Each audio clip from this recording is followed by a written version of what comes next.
morning, everybody. Still baking in the afterglow of an Eagles Super Bowl championship. We will talk today about that and why it means so much to people. I'm Mike Missanelli. This is the Mike Missanelli Show. Welcome to the show.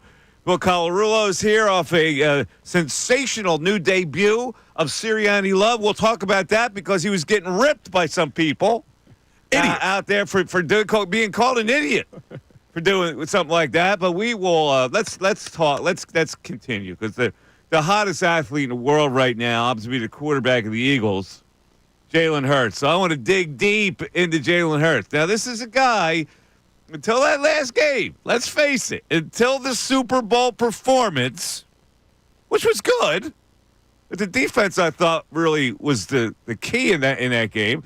But now he has absolutely taken off in stature with the people that follow football.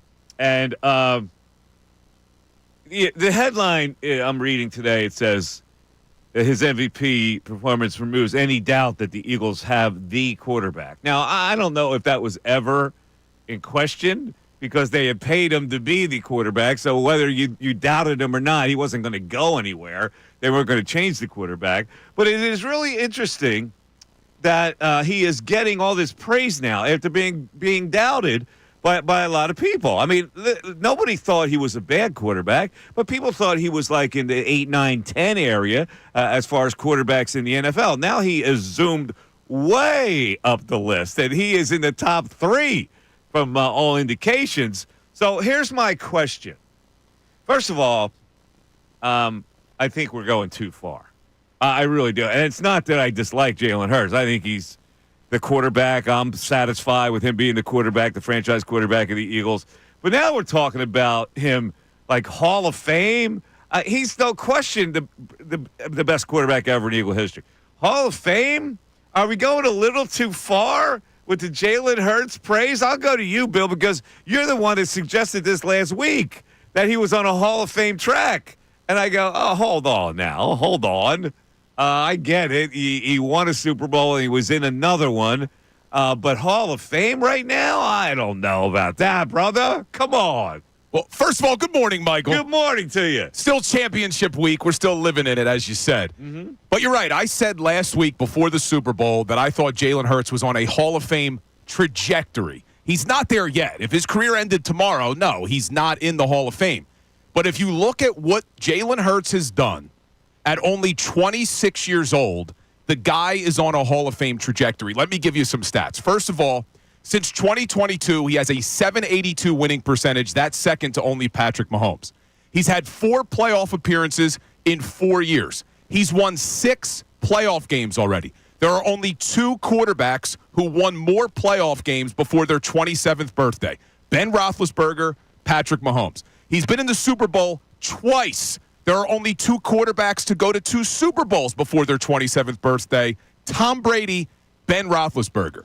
He's a Super Bowl champion. He's a Super Bowl MVP. He's the 6th youngest Super Bowl MVP in franchise history behind Mahomes, Brady, Aikman, Namath, and Montana. His regular season career winning percentage is 7th best in NFL history. Since 2022, he's got the 2nd most total touchdowns, only to Josh Allen. And look at what he's done in big games, Mike. Super Bowl 57, the 2024 NFC Championship game they just had, Super Bowl 59.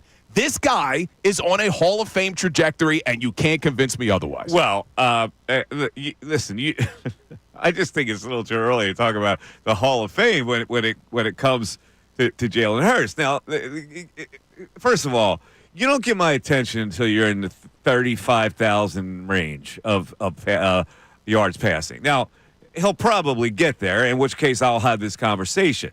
But how many quarterbacks that have won a Super Bowl or performed in a Super Bowl are not in the Hall of Fame? Are you telling me that every quarterback that's won a Super Bowl is in the Hall of Fame? No, but that's why I said he's on the trajectory, because you would have to believe that at 26 years old, to have the level of success that he's already had, there's no reason to believe it doesn't continue. You don't know that. We were questioning the guy all year about him not being able to throw the football. My God, what are we talking about here? He wins at an unprecedented clip. Now, look, one of the things that I have questioned. Listen, stop with the win, okay? I get that he's a winner. I get it. I don't want to come off like I'm ripping Jalen Hurts here, but you're going crazy on me here. And Ryan Clark did the same thing. In fact, I'd rather hear from Ryan Clark on this than Bill Colarulo, with no disrespect. No disrespect. He played in the league. But this is why I think Ryan Clark goes overboard. Play Ryan Clark here. Jalen Hurts is off to the start of a future Hall of Fame career. Because there's two ways that quarterbacks get into the Hall of Fame, right? They're either so individually talented, have these astounding stats that their individual play and the fact that they allow their teams to continue to be competitive gets them in. Or they're these very good players, these incredible leaders with the clutch genes that have these intangibles that show up in the biggest moment. Let me tell you a little something. Jalen Hurts is 46-20 as a quarterback in the regular season, 37-10 since 2022. He's 6-3 in the playoffs. He has 2 Pro Bowls, a second-team All-Pro, and he was second in MVP voting, and he's also now a Super Bowl MVP. So in his 5 years in the NFL, he's gone to 2 Super Bowls, which means he has two AFC championships, and he's won a Super Bowl. He's also outplayed the best quarterback of this era 2 times on the biggest stage. That's the start to a Hall of Fame career. All right, he's saying the same thing you are. Yes. And his statistics were accurate. But I also think that his zeal in speaking that way is a clapback at all the people who have hated Jalen Hurts. True. I think they're motivated to clap back at him. Well, I think that Jalen has earned the clap back. I think that people should be clapping back because you're right. We questioned some of his passing ability earlier in the season. See, one of the things that I have questioned about Jalen Hurts dating back to last season, and he answered this, wasn't his passing ability. It was his leadership style, if you want to call it that. Like we heard last year coming out, Jeff McClain did a report, the organization wants him to be a better leader. You don't get to the Hall of Fame with leadership style. Listen, you look at the stats and you look at the reports of them wanting him to be a better leader. We talked to Jay Glazer down on Radio Row saying that they had to go to his house at the bye and that he changed after that, connected with his teammates. So now you have a great leader. You have a guy who wins at an unprecedented clip. And when we say question his passing ability, do you know that his completion percentage in the Super Bowl is now the highest completion percentage in history? He's the most accurate passer in Super Bowl history. I get the statistics. It's a very small sample size here. So when he gets to, like, Troy Aikman's in the Hall of Fame, how many rings does he have? Was he got 3 or 4? All right.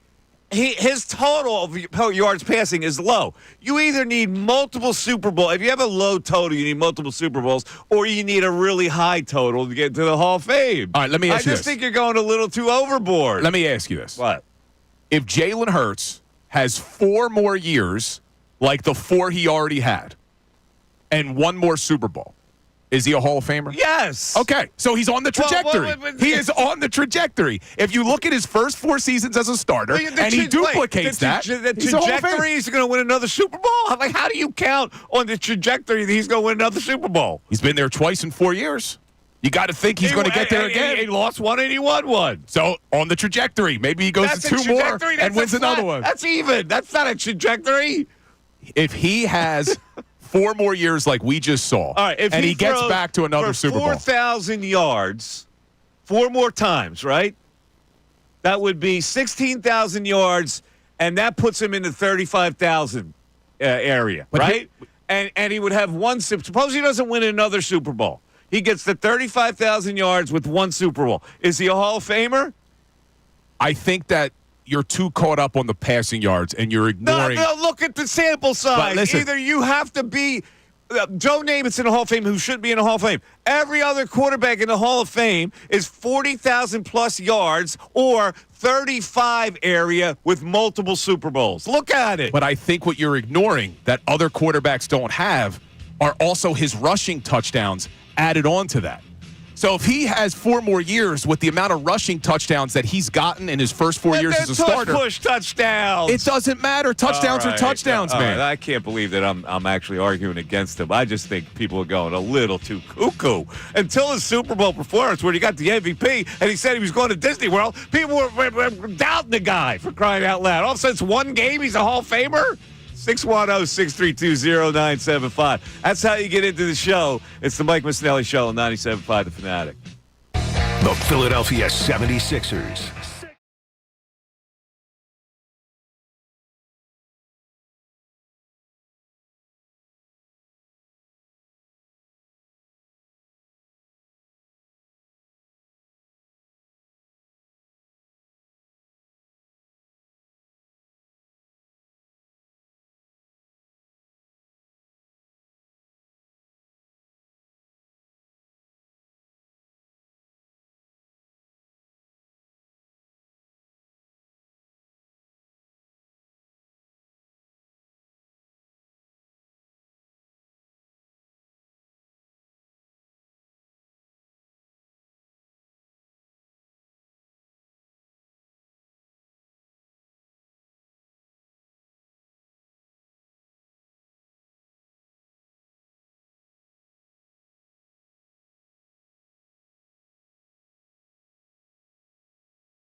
All right, 10:15, Mike Missanelli Show.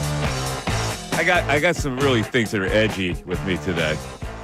The nice thing we're going to talk about is the concept of the Super Bowl championship and what it means to so many people. It's like unbelievable what a Super Bowl victory does for this city and the fans here. I know you see people just kind of like floating around today. Yeah, I mean, big smiles. It's so meaningful to them, and I'd really like to explore that whole concept of why it's so meaningful for the people here. It's probably meaningful for other cities, but in Philadelphia, it just seems like it's just so essential. So you win a Super Bowl for your psyche and your mood and your the way you feel about life. Well, we are so committed to our sports teams, but none bigger than the Eagles. And how many years did we live, Mike? You lived more years than I did thinking we would never get a Super Bowl. Like, I really thought after they lost in 2004, I'm thinking, are we ever going to get one? Like, are we ever going to get a Super Bowl? And then that magical run in 2017, and now to have a second one where really the question I have is, did we appreciate this season enough? Like, we've been questioning a lot of things with the team and how they were winning. This season was unbelievable. It was magical. From that bye week until Sunday night, it was almost the perfect season. They lost one damn game. It was. I never thought they wouldn't win one, by the way. Because I always believe that if you get the right people to manage a team and you get the right expertise, you can win. And it has nothing to do with a black cloud hanging over a particular franchise. And in 2017, to me, was more of a miracle than this one. This team had good players. Yeah. The other way, I mean, you're getting a Jai and LeGarrette Blount and guys. Nick guys Foles like is stepping in. Corey Clement goes over 100 receiving yards. That was more of a miracle thing. This one was, man, this team is really good, and we'll have to see if they're good enough against that AFC team, which was kind of a mystery. We didn't know what they were going to face in that. And you know what? And probably if they faced the Buffalo Bills, it would have been a tougher game. When you think about it now with the Chiefs, the way they skated by for so many games. I just think the way this Eagles team was playing, there was nobody that was going to beat them. Even if they had to go into Detroit in the NFC Championship game, right. I think they beat them. They came. The thing I noticed about them is that they just came out and had this courage to win. Like you could tell, it was like they were unfazed by the whole thing. It's a Super Bowl. We're going to win it because we're good and our preparation is good and we're together and all this kind of stuff. They had a really good confidence about them coming into this game. They did, and I think throughout the season, especially at that bye week, you saw Jalen Hurts grow as a leader. You saw Nick Sirianni grow as a head coach. And I'm hopeful when we talk about Jalen Hurts on the trajectory to the Hall of Fame, which you don't agree with, I do, is that what you saw down the stretch of this season from both of those guys is going to carry on and carry over to next season and the year after, so that we're talking all summer now, can they repeat? And I don't see any reason why they can't. All right. Now, let me get to the concept of apologizing. We get this all the time, first of all. As Sports Talk Radio host, I've gotten it for 35 years. Mike, you need to apologize for your criticism of so-and-so, right? And I always laugh at it. I go, let me ask you a question. The criticism that you levy at the time, is it unfair or is it legit for the moment? I agree with you up to a certain extent. I think a lot of the times it's legit. It's based off of your observations at that time. Okay. But then there are guys like the Chris Sims of the world who I think for whatever reason have their issues. Aside from the idiots. Yes, because there I'm you go. specifically talking about Dan Orlovsky. Yeah, right? I think Orlovsky based it off of his analysis and his review of film. And so now he's forced to apologize to Jalen Hurts because the people are going, you need to apologize, right? To say nothing of the fact that these folks never say to you, man, you were right on about that, right? You never get that, but you need to apologize to somebody for a comment, and I can't stand it. Yeah, with Orlovsky. And I think Orlovsky now is weaseling out. With Orlovsky, who may be off of ESPN. It was an awkward goodbye yesterday. But here's where he lost me. I was okay with Orlovsky's critiques, even though I didn't necessarily I know where you're going to go. Always agree with him. He can never do anything to get to the level, right? Exactly. All right, what did he say again? So we talked about this on Radio Row, and we played the clip on Radio Row of Orlovsky saying there's nothing Jalen Hurts can do to be at the same skill set of Burrow, Allen, and Lamar. And my exact question to you after we listen to that, what if he outplays Patrick Mahomes again in the Super Bowl? But why would he not He should have put a caveat on that.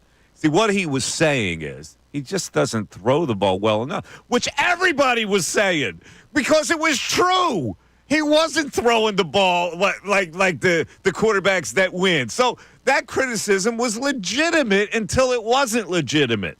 where he had the biggest game of his life in the Super Bowl, which tends to have everybody erase everything that you've ever said. And that's where it goes too far because the criticisms were legit. He doesn't dazzle you with throwing the football. He dazzled me with that pass to Devontae. In the Super Bowl game. Yeah. He did make the plays, but we hadn't seen that a lot. So that when you levy criticism at the time, the unknown might be hovering somewhere, and all of a sudden the unknown becomes a reality. Why do you have to apologize for that? Now, I'm with you. I don't think that the apologies are necessary. I don't. When you go too far, I think yes. But I agree if you're just basing it off analysis. But here's what bothers me. I went back. I watched the Super Bowl yesterday. It was on, and I had my daughter. She was just sleeping. So I'm like, all right, let me rewatch this game. What I think a lot of the analysts ignore when it comes to Jalen Hurts is exactly what he did in the Super Bowl. When Spagnuolo dialed up pressure, the way Jalen Hurts used his legs and scrambled out of the pocket and picked up first downs, it was so demoralizing for the Kansas City Chiefs. And we've seen him do this so often. And I know you're talking about his passing ability, but we have to stop ignoring what the guy does with his legs, what he does to that rushing attack. Saquon Barkley, as good as he is, isn't having the year he had without Jalen. But here's the problem. And again, there are people out there that make Jalen look a little more feeble than that guy. Like Lamar Jackson runs like a maniac, but also can throw it. As long as that example is out there, Jalen's always going to be judged as maybe a little lesser than. And that's not a criticism. That's fair. Why do you have to apologize for that? But here's the thing. When you say a little bit lesser than, how many Super Bowls has Allen been to? How many Super Bowls has Lamar been to? How many Super Bowls has Burrow won? It's the team. It's an overall team thing that gets you to win a Super Bowl. Bill, for crying out loud, a quarterback can't win it by himself. No quarterback. I'm going to go over the quarterbacks that won Super Bowls that are not in the Hall of Fame. And that's going to come out. And we're also going to play the Dan Orlovsky apology. Dude, stand up for yourself, for crying out loud. You don't need to apologize. And then, if I'm not mistaken, you may be taking a little shot at the Swifties here? Well, I'm going to take a shot at a lot of people today. I got a lot of things on my mind. Another big singer, too, you're going after. 610-632-0975. Yes, I am going after a female singer today, which I find disgraceful. The act. Her act. I find disgraceful. You told me at the break. I can't wait. You do not want to miss this. Mike Missanelli Show continues. Fanatic Sports Update. Let's keep celebrating. I'm Ray Dunn with this Fanatic Sports Update. Still basking in the afterglow of the Eagles' 40-22 Super Bowl victory over the Kansas City Chiefs, the second in the Eagles franchise history. And with the victory comes the title tour. The Eagles getting a chance yesterday. Nick Sirianni, Jalen Hurts meeting with the media prior to Jalen Hurts making his way to Disney World, having the Super Bowl MVP parade around with Mickey Mouse around Disney World. Of course, this all leading to the big parade here in Philadelphia coming up Friday as the Birds get a chance to celebrate that Super Bowl. But in that media availability yesterday, Jalen Hurts talked about what it meant to bring a Super Bowl back to this town. When you play a team sport like we play, so many things are built, so many lives are changed, all from the energy and efforts that are put into it. And so to be able to bring a championship back to Philadelphia means everything. And now they get a chance to come back and celebrate that one again. Parade on Friday. We'll be broadcasting live from the Cambria Hotel on South Broad Street. So looking forward to Friday morning and Friday afternoon here in Philadelphia. Elsewhere in Philadelphia sports, 76ers return to action tonight against the Raptors. And the Flyers are off now due to the Four Nations competition. They'll have a couple weeks between games. This update is brought to you by Jackson Hewitt. It matters who does your taxes. Want expert tax prep? Jackson Hewitt will give you $100 to switch. Limited time offer for new clients. Participating locations only. Terms at jacksonhewitt.com. I'm Ray Dunn, the home of the 76ers and the Flyers. 97.5 The Fanatic, 97.5thefanatic.com.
30. Little mystery music for you on a Tuesday. The Mike Missanelli Show. Let me get to before I get to the stuff I want to get to right now, the Orlovsky stuff and all that. Bill Colarulo, you gotta love him. He tweeted out a picture today. Bill, what was the picture you tweeted out? So I was driving in, and sometimes I'll cut down the Benjamin Franklin Parkway and then dip down Kelly Drive to get here. Yeah. So I passed the art museum. So I took a picture of the art museum because they got the Eagles logo up in between the columns. They're getting ready. So I tweeted it out. Art museum's getting ready. And then interestingly, I guess another radio station didn't realize who I was. They quote tweeted my picture. And then our competitor radio station tweets what Bill tweeted out there, not realizing that Bill Colarulo is a member of this particular program. And here's my conclusion.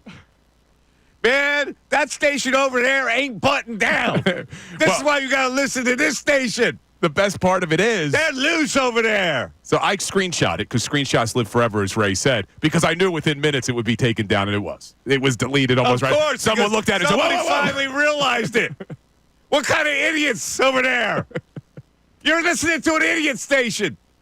Well, no. They're listening to a good station if they're listening to us. No, I'm telling them. Yeah. If you're listening to that station, you're listening to idiots. All right, let's get to Orlovsky. All right, so he bugs me. I gotta be honest with you. He's too much. He's overexposed. All over his show. I'm tired of hearing about his food habits, all this stuff, right? So he thought he's getting so much heat, I guess. In this business, you're going to get heat. Now, either you write back F off, or you you get bruised up by it, right? Yeah. So he's probably getting bruised up by it. So here is him apologizing to Jalen Hurts for saying that he would never, nothing he could do with it would put him in the upper echelon of quarterbacks in this league. I owe publicly Jalen Hurts an apology.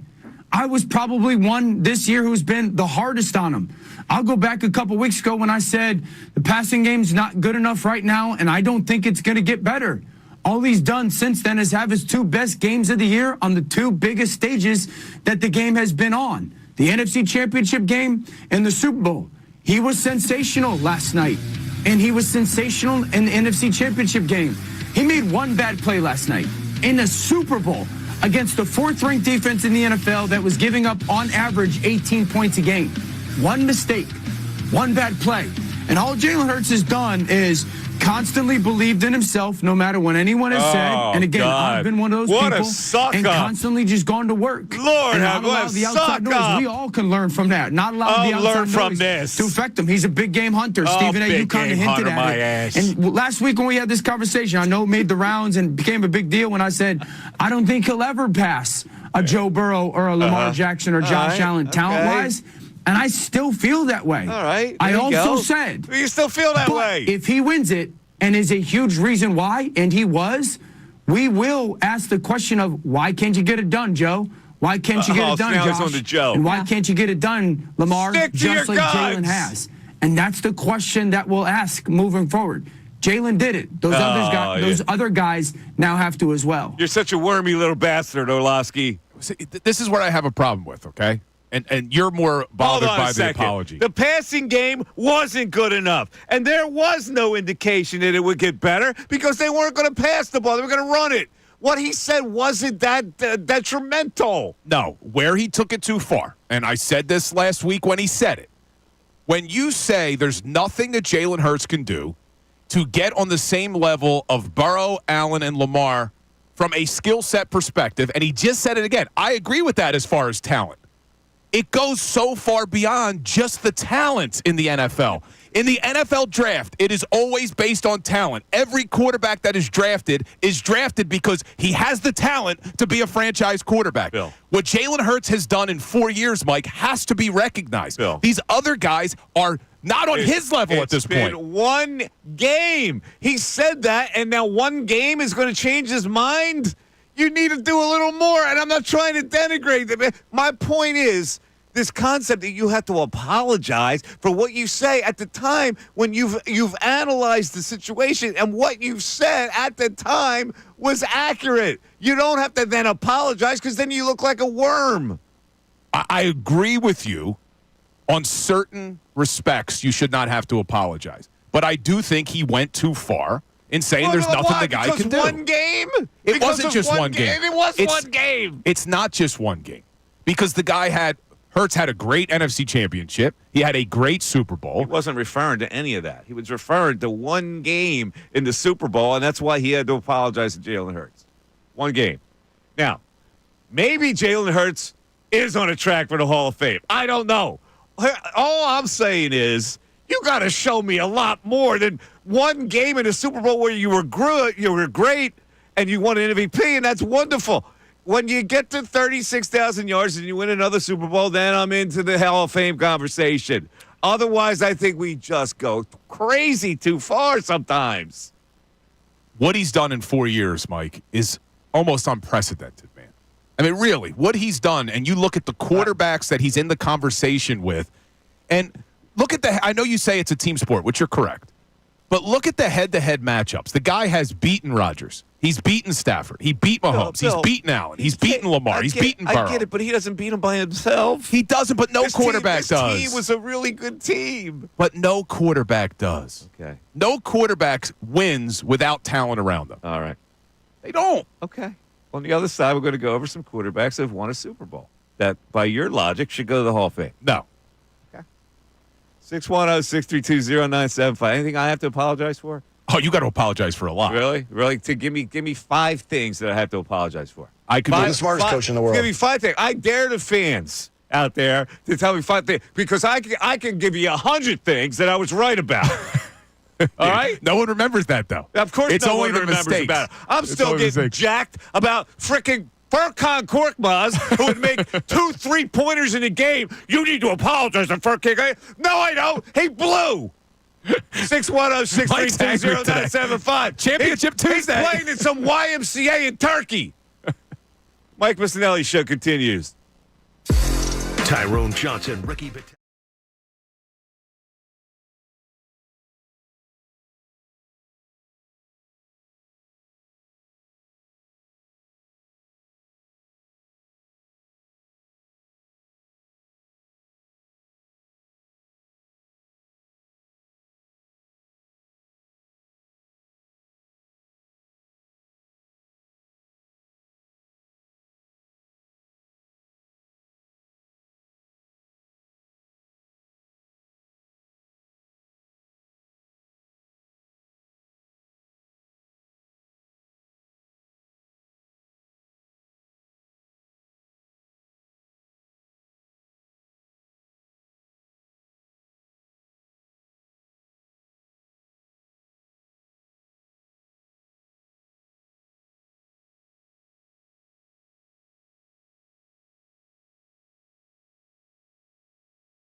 42, Mike Missanelli Show, 97.5. The Fanatic. We got a lot of text on this particular issue. Then we're going to get to the phones, and a lot of people want to tell us what the Super Bowl means to them, why it means so much to them. Ray, what do we have on the text board right now? Yeah, Smitty from South Jersey. Mike, people are going too far. People went too far the other way, too.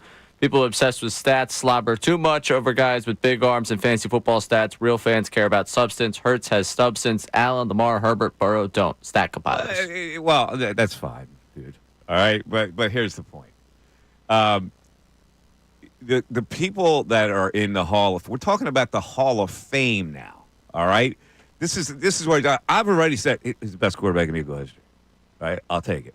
He's accomplished that. But when we're talking about now, he's in the Hall of Fame.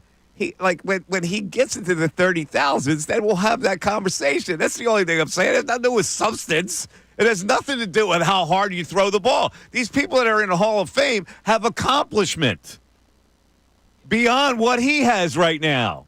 No one's saying that if his career ended today, he would be in the Hall of Fame. We're saying he's on that trajectory. How do you predict that he's on the track? You don't know he's going to win another Super Bowl. No, but you look at what he's done in 4 years as a starter. 4 years as a starter, it's unbelievable. To go 4 playoff appearances, 2 Super Bowl appearances, a Super Bowl championship, a Super Bowl MVP, and you're getting so caught up on the passing yards, you're ignoring what he does on the ground. I do great study of the Hall of Fame numbers. And I go, here's the correlation. You got to have 40-plus thousand yards, or you got to have 30-plus and have multiple Super Bowls. That's it. Look at the criterion of it. So when he gets to 35,000 and he's got 1 Super Bowl, would that be enough? I don't know. Maybe, maybe not. If he gets to 45,000 with 1 Super Bowl, he's in. All right, I'm looking at, so Steve Young's got 3 Super Bowl championships. 3 Super Bowl championships. I've done this study already. But Steve Young threw You're not the only guy who has a yellow pad. Yeah, he threw for 33,000. But he was kind of that dual threat who also ran the football. See, right now, Steve Young has 43 career rushing touchdowns. You know how much Jalen Hurts has? And Steve Young has how many Super Bowls? 3. End of story. But what I'm saying is, Jalen already has 55. I got it. Rushing touchdowns. I understand it. How many of those are tush-push touchdowns? It doesn't matter. It does matter. How many of Steve Young's were quarterback sneaks? Do you know? Do you remember? No, I don't. Nobody remember. remembers. Because he probably didn't have many quarterback sneaks. He was like 150 pounds. Listen, you're a golfer. It's just like golf. They don't have pictures on the scorecard, Mike. When you get that birdie, nobody knows it hit off a tree and then landed on the green. I take a picture. You take a picture. Touchdowns are touchdowns, man. All right, more text. We got something that someone wants you to apologize for. Oh, okay. What do I have to apologize for? Zach from Seattle. Mike needs to apologize to his neighbor for his yappy dog. People remember everything. That's going back months. My dog has curtailed that behavior. People say, you need to apologize. Here's the number one I get. You need to apologize to T.J. McConnell. I go, what did I say about T.J. McConnell? I say he's the only white guard I've ever seen in the NBA whose arms are too short to shoot a jump shot. Was that legitimate criticism? I know he hustles like a maniac. I get it. Never seen a white guy not be able to shoot a jump shot. You don't have a mirror in the gym, I guess. That's the only thing I did was shooting jump shots. The only thing I learned how to play basketball. Why? Because I'm playing against brothers. Am I going to take it to the basket on him? I shoot jump shots. I don't know what TJ was doing. Yeah, that's all I had. Anyway. I had no dribble, man. I could just shoot. Oh, someone's correcting me on YouTube, too, Mike. You probably remember this better than me. Yeah. Steve Young, I said, has 3 rings. How many was he the starting quarterback for? 1. Just 1? Yeah. All right. Okay. So there we go. All right. Good job. That was from Barbara on YouTube. Let's go to the phones. Let's go to Tony in West Philly. What's up, Tone? Good morning, fellas. Mikey Miss, you got me dying over here. You really, oh, man, you got me rolling over here. Wait till I get on this singer. If you want to laugh, wait till I start talking about this world-famous singer and what she did last night. Oh, I'm locked in. I'm not going nowhere. But I got to tell you, Bill is cooking this morning. He is so spot on about Jalen's trajectory to the Hall of Fame, because I'm going to give you a couple examples. The first one, I'll say my Eli Manning point, but that's obvious. But this one, Mikey Miss, still spot on. Kurt Warner. The trajectory that Kurt Warner went from the moment that he won, the Super Bowl thing and all that, then he was cut, traded, and benched. Yeah. And revived his career with Arizona. Yeah. And if you look at it, Kurt Warner is 2017 Hall of Famer. Eli Manning sucked. 245 interceptions all time. Half his career didn't make the playoffs. Only went 2 playoff appearances where he didn't go one and done. But those 2, he won the Super Bowl. Jalen is definitely on the trajectory of a Hall of Fame. How many yards does Kurt Warner have? 32,000. He does it? That's it. Oh, well, that's that he should be in the Hall of Fame. Yeah, Mikey missed. Yeah, all right. So if that's the example. All right, I'll tell you what, Tone. When Jalen, if you wake up tomorrow, Jalen's got 32,000 yards, call me. And then I'll go, that's a Hall of Fame number. Hold on, Tone. The difference, though, is Kurt Warner did not have the rushing ability that Jalen has. Kurt Warner had nowhere near the amount of rushing touchdowns. He should be in the Hall of Fame. I just got done telling you. But he is. But Mikey missed. Yeah. Jalen is the new wave quarterback, so his rushing – He's going to be the reason I get it. He's spectacular, and that's why Lamar Jackson might get into Hall of Fame if he wins one. I get it. I understand, but all I'm saying is this. I think it's silly to talk about a Hall of Fame right now with Jalen Hurts. Well, what's hype? It's fun, but let me give you this. Right. Will you agree that Donovan McNabb and Phillip Rivers is a better quarterback than Eli Manning? No. Wow. Donovan definitely. Phillip Rivers has like 50,000 yards, so yeah. Yeah. All right, take him out. I don't know about. Take Donovan. Donovan's over 30,000. But Donovan didn't win. Donovan didn't win anything. No, Donovan didn't win anything, but to Tony's point. He was better than Eli. Yeah, let's go back to what Dan Orlovsky said about Hurts, right? He said Hurts is never going to be on the level of Burrow, Lamar, and Allen from a skill set. Eli's not on McNabb's level for from a a lot skill. of yards with inferior teams. Now, I don't even know if he belongs in the Hall of Fame either, but I'm just saying, Yeah, but when you asked me this last week, when we had this argument last week about what Orlovsky said about being on the level of Burrow, Mahomes, Lamar, Josh Allen. He misspoke because he was just quantifying it by how a pass looks. But your question to me was, if you had the opportunity to have any of those quarterbacks as your starter, would you take them or Jalen? So my question to you, if you had, going back in time, hypothetically, would you want Eli or McNabb as the starting quarterback on the Eagles? I'm taking McNabb. I don't know.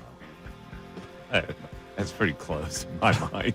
610-632-0975. Big 11 o'clock hour because I can't wait to play this thing. I really can't.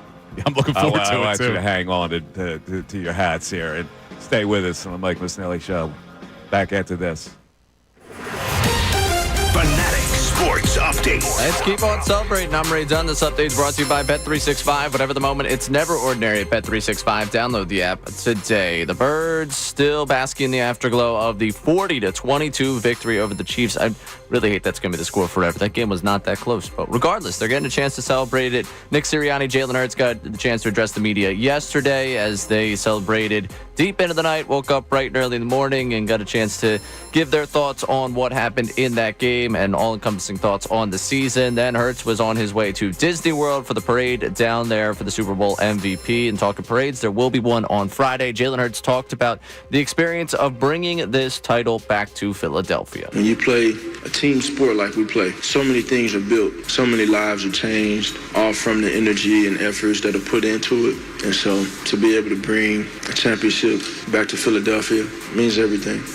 We will be broadcasting live from the parade on Friday from the Cambria Hotel as the city gets a chance to celebrate the second Super Bowl in franchise history. Elsewhere in Philadelphia, sports Flyers on a scheduled break right now, and the 76ers have the Raptors tonight. You can hear the game right here on The Fanatic. This update is also brought to you by Allstate. Some people just know you could save money on car insurance by checking Allstate first, so wait for it. Check Allstate first for a quote today. You're in good hands with Allstate. I'm Ray Dunn, the home of the 76ers and the Flyers. 97.5 The Fanatic and 97.5thefanatic.com.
Cherry Hill.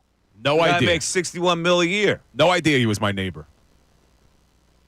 Had no idea. Does anybody know what that? There's a picture of it, like it's a complex, like townhouse apartments. It looks like. Yeah, I don't. You were recognize. unaware of this. You never saw him in a 7-Eleven or anything, Never saw him. an Olive Garden or something. Because I know you patronize the Olive Garden. No. I do see a lot. Like, there's a lot of athletes that live over there. You see a lot of Flyers of course. players. Yeah. But I've never seen Jalen. I see Jason Avant a lot, but never Jalen Hurts. It's weird. He does own a really nice. I forget how many square foot it was in Houston, where he's obviously from Texas area.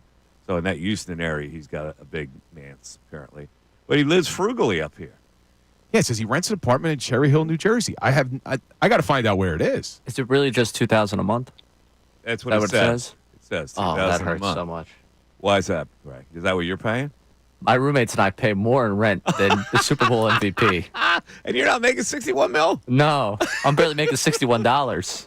Oh, He says he's very down to earth guy. He's I don't need a big place. I go to practice. I go to. Yeah, I'm just trying to figure. That's Like the- I don't live in a place, big place either. the picture that they show in the New York Post article does not look like Cherry Hill to me. Like, that looks like Yeah. a 55 and older community. That does not look like an apartment. So I'm wondering where he is. I think that's just a picture. Like, I don't think that's actually Oh, really? where he is. Yeah. You can't figure it out where it is. Well, I'm wondering if he's right next to me because there's all those nice apartments behind the Wegmans over there in Cherry Hill. Yeah. So I'm wondering if Hey, that's listen, where he is. He's comfortable there. He spends a little amount of money, that $61 million on housing. Yeah. Let you afford other stuff. What a game he had, though, man. Dry it was cleaning, exciting. Dry cleaning and such. You're dry cleaning, what that costs these days? Oh, my God. Thank God I don't have to do that anymore. horrible. It's outrageous. I went in. I had his baseball pants, right? That were a little, because I've lost some weight. The baseball pants I was going to wear. And they were baggy. So I had them taken in. I go to the dry cleaner. They got the sewer machine. Seamstress or whatever. Yeah. So I go, can you take this in like 2 inches? And yeah. It was like $30. Nothing's cheap, man. Man, I wish I could sew. You should learn. I'm surprised you don't know how to sew. No, I don't have a sewing machine. In any event, you're listening to the Mike Missanelli Show, and that is on WPEN HD1, Burlington, Philadelphia. A Beasley Media Group station. We're broadcasting live from the Comcast Business Studios, powering possibilities. However, on Thursday and Friday, we'll be broadcasting somewhere else. I'm excited. On Thursday, we'll be at the Rally House in my old stomping grounds of Fairless Hills, PA. Yeah, it's going to That's be up awesome. in Bishop Egan, Conwell territory. Because, wait, we've done 3 Rally House remotes, but at a different location. They were the... Yes. Where were they again? Refresh Willow my Grove. memory. Willow Grove. Yeah, there Willow it is. Grove, yeah. Willow Grove. And now we'll be in Fairless Hills on Thursday. But then tell them about Friday, Mike. Well, first of all, do you know Willow Groves used to be like, they used to have like, it used to be like Six Flags? Were you aware of that? No idea. Willow Grove, before they built that whole park. There was a mall, theme park there? There was a theme park there. What was it called? Willow Grove something. Willow Grove Park? Willow Grove Park, maybe it was Interesting. called. You got to See- check that out. When I was a little kid, we did venture over there once. Did you see Hertz was riding roller coasters yesterday? Was he really? Well, he of course, he's Disney World. Yeah, he was riding. Uh-huh. I think it was the Avatar roller coaster or something. Really? Or Tron, or I don't know. It looked pretty cool. Good for him, man. He's having a blast. Yeah, man. it's been a whirlwind in a few hours for him. But Friday, this is the key. Super Bowl parade, is going to be Friday. Hadn't heard that. Live coverage for the parade right here on 97.5 The Fanatic. Singing Kincade and Salciunas and the Mike Missanelli Show, broadcasting live downtown from the Boutique Cambria Hotel in Philadelphia. Right on Broad, baby. Right on Broad, 219 South Broad Street, 97.5 The Fanatic and 97.5thefanatic.com. We'll be broadcasting there. Hopefully, we have a view of the parade as we look out the front window of the hotel. My understanding is we're going to be, I think, on the second floor that has a balcony that overlooks Broad Street, and we're going to be broadcasting from up there looking down. So it's going to be pretty cool. Hopefully we'll have a Sirianni Love performance and maybe some other stuff going on. And I think our show will be perfect time for when the Eagles will be coming by us on Broad. Yeah. All right, let's go to the phones. A lot of people want to talk about why the Eagles winning that Super Bowl, what it means to them and their family. Let's start with Quan in Levittown. Quan, you're on 97.5 The Fanatic. What's up, Quan? Hey, how you doing, guys? Good, man. How you doing? I'm all right. Yeah, I just wanted to touch base on two things. You know, what the winning the Super Bowl means to me. And I also wanted to touch base on what Mike said about Jalen Hurts. What did I say? What did I say, Quan? Mike, you said a lot. I love to listen to you. It was just my comment about the, I guess, the Hall of Fame talk with Jalen Hurts. What I wanted to say was, I think a lot of people forget that this year they had to change the offense.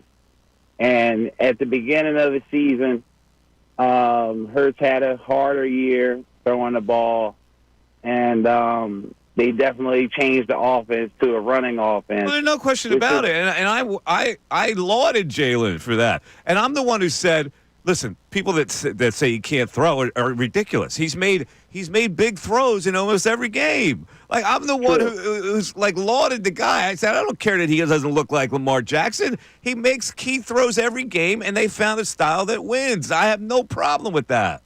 True, very true. Also, what a lot of people, I guess, aren't mentioning is that he's 26 and he's 4 wins away from beating every team in the NFL. Okay. All right, that's good. That's a feather. Is very good, considering that the other quarterbacks who have already beaten every team in the NFL, they've played on Quan, here's the thing, Quan. I am perfectly happy with Jalen Hurts as the franchise quarterback. I got no qualms at all. The only thing I've said today is I think with this Hall of Fame discussion is just a little bit overboard. That's all. Oh, I get what you're saying. I understand some people it's a little too much. I just feel like if you just look at just where he's on track to go potentially, I get it. I get the track. I'm on the track. Yeah. Like when the track leads to somewhere. When it leads to that place, then I'll go, that's Hall of Fame. That's all I'm saying. He's on the track. He's definitely on the track. All right. Sometimes the track can, you veer off it sometimes. That's all I'm saying. You got to watch out. You get ahead of yourself too much. But not everybody's happy with this conversation. Mike. You know what? What are you going to do?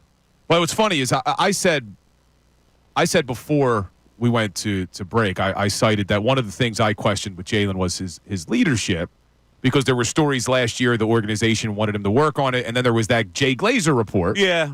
That Brandon Graham and Big Dom went to his house. Let me give you a precursor to that. People are always going to take the side of the athlete over the media. Okay? That's as sure as a thing that you could ever have in sports journalism. They're always going to mistrust the media and take the side of their hero, which is fine if that's what you want to do. But Jay Glazer we had him on the air, and he put out a report about that they had this meeting, and BG and Big Dom went to Jalen's house and said, you got to be a better teammate. Yeah, and then BG and Jalen basically said it was a lie, but Glazer told us. Read the tweet. Here's the tweet from Michael on Twitter. How are we in February and still spreading Glazer's BS rumor that they went to Jalen's house during the bye week to talk about his leadership? BG said himself that did not happen. But if you were listening last week on Radio Row, Glazer sat down with us and actually said that the team reached out to him and said, look, you're going to have to take one for the team. And he said, I don't play for the team. I'm not taking one for the team. This is an accurate report. But my point in bringing it up was that any questions I had about Hurts' leadership, and Glazer said this last week too, that was a positive story because Hurts changed after the bye. Just like Sirianni changed after the bye, so did Jalen Hurts. So now I feel good about his leadership. Yeah. I feel good about his passing ability. I feel good about Jalen Hurts. So here's the thing. We're talking to Jay Glazer, and he goes, I called up BG. I said, come on, man, what are you doing? Yeah. Because it was an accurate report. Now, what's this guy's name, this tweeter guy? Michael. You remember BG also said that Jalen and AJ, the relationship was different? So what are you going to do? You're not going to believe that one? Are you going to believe that one? Like, I don't know. Because if you believe that one, that means that he's criticizing the team, basically. Yeah. So you can't, this is not an a la carte situation. Glazer explained the whole thing by saying, I call up BG and I go, dude, what are you doing? If that's not a verification that was a true report, I don't know what is. But all of this, and Sirianni has said as much too, all of this adversity, even dating back to last season's collapse and everything that's happening with Jalen and BG and A.J. Brown, all this, it helped make this team the team that they are, and they are dominant. We said it yesterday. The best Philadelphia Eagles team. Is this the best Philadelphia team, Mike? Exactly. It right? is. Across all Absolutely. sports. It is. I said yesterday, the Super Bowl win, that Super Bowl win was the most significant Philadelphia sports achievement ever. Ever. Yeah. And we asked the question today, too, in addition to the Hurt stuff, is what does this mean for you and your family? Because it does mean a lot, man. 610-632-0975. A little later, I got thoughts on this female singer who I will not name yet. I've got thoughts on Kid Rock and Lauren Boebert. I've got stuff on Vince Neil, the lead singer of Motley Crue. And a little tease, the female singer is not Taylor Swift. I think a lot of people think that's where you're going. It is not Taylor Swift. Not Taylor Swift. This female singer does not have blonde hair. It's the Mike Missanelli show. At least now. Back after this. The Philadelphia 76ers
I don't want to roll with this conversation about this Super Bowl victory, and I want to repeat something I said. I want why this is the most significant Philadelphia sports moment.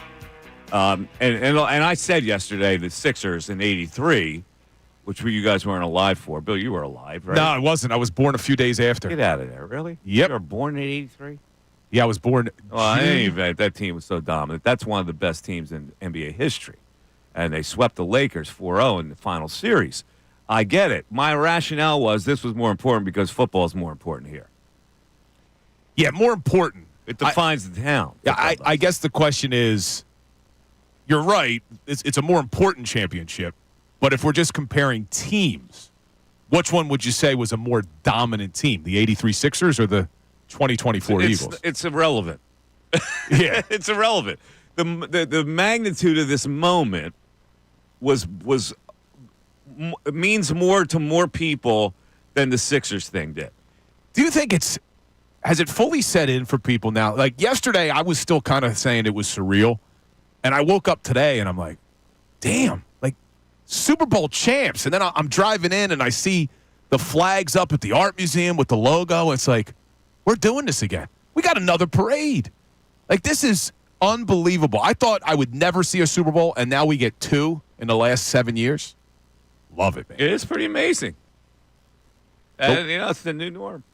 Well, like we were saying, Ray is not quite at the age of being completely spoiled, but you're pretty spoiled, Ray. I'm very spoiled. Right? Yeah. You were old enough to remember the 08 Phillies. Yep. And then you had the 17 Eagles, now the 24 Eagles. But, like, my lifetime is, and unfortunately for those of you who don't know, the 21st century. Like, I only know the Eagles as the organization that is the best in its conference. Yeah, no, you are spoiled. You're probably the I'm exact spoiled. age The Eagles. spoiled. You did experience that Phillies meltdown 2011, though. Yeah, no, that's scarred one me of the for... most disappointing things that ever happened here. Well, Ray says when Howard tore his Achilles, that's like the worst day of your life. That's to easily date. my worst sports I moment. still can't believe they lost to the Cardinals. Just like I can't believe they lost to the Arizona Diamondbacks. All right, let's go to Rick in Easton.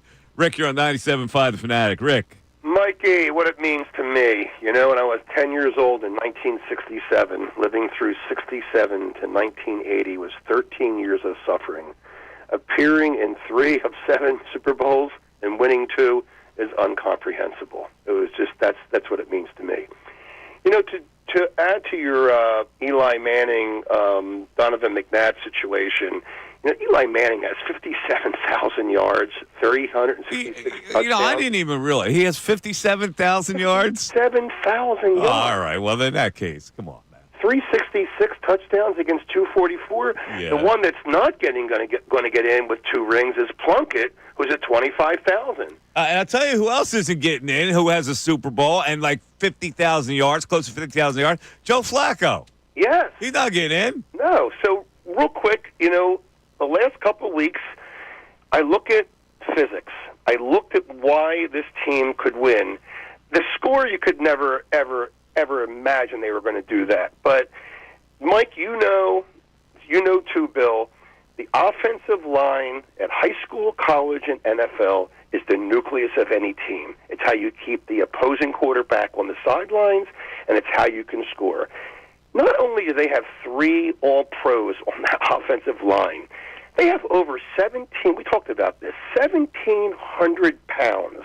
It didn't matter how they were rushing Barkley in the beginning of the game. The fact that they pounded this defensive line into the ground for 4 quarters, there's no way Spagnuolo could have done anything about that. And that's a huge reason why this team did what they did. And what did they do with Barkley? They did what Penn State showed you he could do. He could catch the ball. I don't care if he ran or catches the ball. He was significant. The fact that the other guys were open, we talked about that too. Dotson and Goddard, they were wide open on a lot of these passing plays during the last 3 playoff games. But the defense, as we all know, and we talked about this, Mike, 5 years ago, Carter, Davis, Nolan Smith. Yeah, well, that's Howie Roseman. He that's his philosophy. That's what you build. You build on the offensive line in the front, and you build on the defensive line front. That's what wins. That's what his philosophy is. Now, I don't know why every team doesn't have that philosophy. It seems so logical. Like, if you could beat somebody up on a line of scrimmage, you're going to do a lot of things. You're going to be able to pass the ball, and you're certainly going to be able to run the ball, and you're going to be able to stop people and get to the quarterback from the middle. That's what a great defensive line does. And we keep going back to the guy that the Eagles just beat, Andy Reid. He put this philosophy in place with the Eagles. I mean, that's where Howie Roseman learned you build along your offensive and defensive Well, he lines. certainly didn't do it for this team. No, their offensive line's terrible. That's what I mean. Yeah, I mean, they try to put that. And that's the template now to get to Mahomes. If your interior defensive lineman can get to him, he's like, uh-oh. Yeah. You know?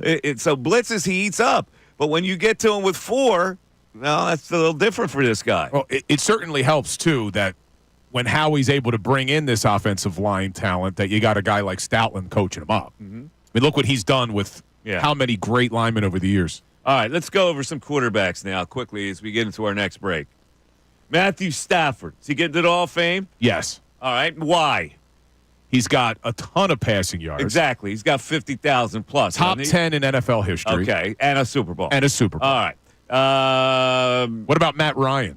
Well, hold on. Let me get down the list. Nick Foles didn't get in. Peyton Manning, obviously. Russell Wilson. He ain't getting in.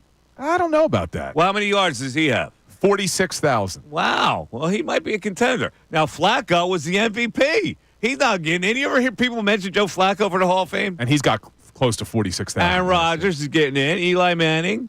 Yeah, Drew Brees. Oh, yeah, Drew Brees. Ben Roethlisberger. Big Ben's in. He'll be in. Not yet, but he'll get in. Brady, Brad Johnson. He's not getting in. No. Trent Dilfer. He's not getting in. No. Kurt Warner get in. He shouldn't be in. Elway, Favre, Aikman. Only reason, 33,000 yards, 3 Super Bowls. Steve Young, same kind of thing. That's the formula. But so you're looking at the Super Bowl winners.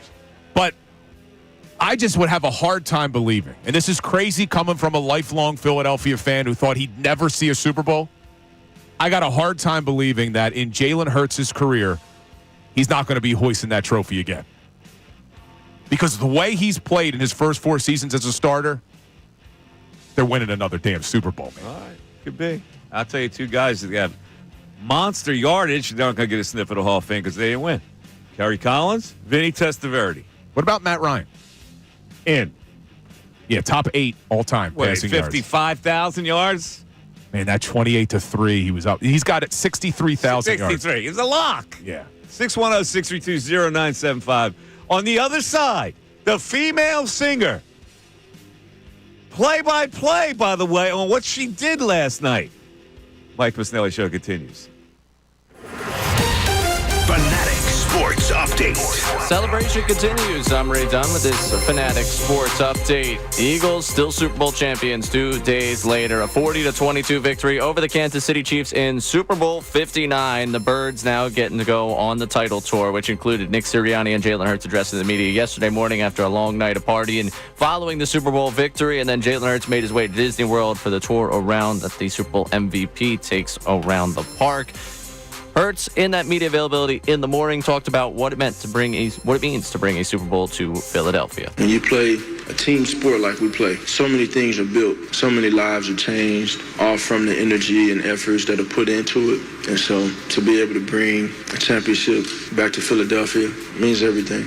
Also means he's bringing a parade. Friday, the parade in Philadelphia to celebrate the 2nd Super Bowl title in Eagles franchise history. We'll be broadcasting live from the Cambria Hotel, bringing you coverage from that parade on Friday. Looking forward to that. Elsewhere in Philadelphia, 76ers in action tonight against the Raptors. You can listen to the game right here on the Fanatic. And the Flyers right now on their scheduled break as the Four Nations tournament getting kicked off. This update is brought to you by Indeed.com. You just realized your business needed to hire someone yesterday. How can you find amazing candidates fast? Easy. Just use Indeed. Start Indeed.com/credit. I'm Ray Dunn, the home of the 76ers and the Flyers. 97.5 The Fanatic and 97.5thefanatic.com.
is 11:26.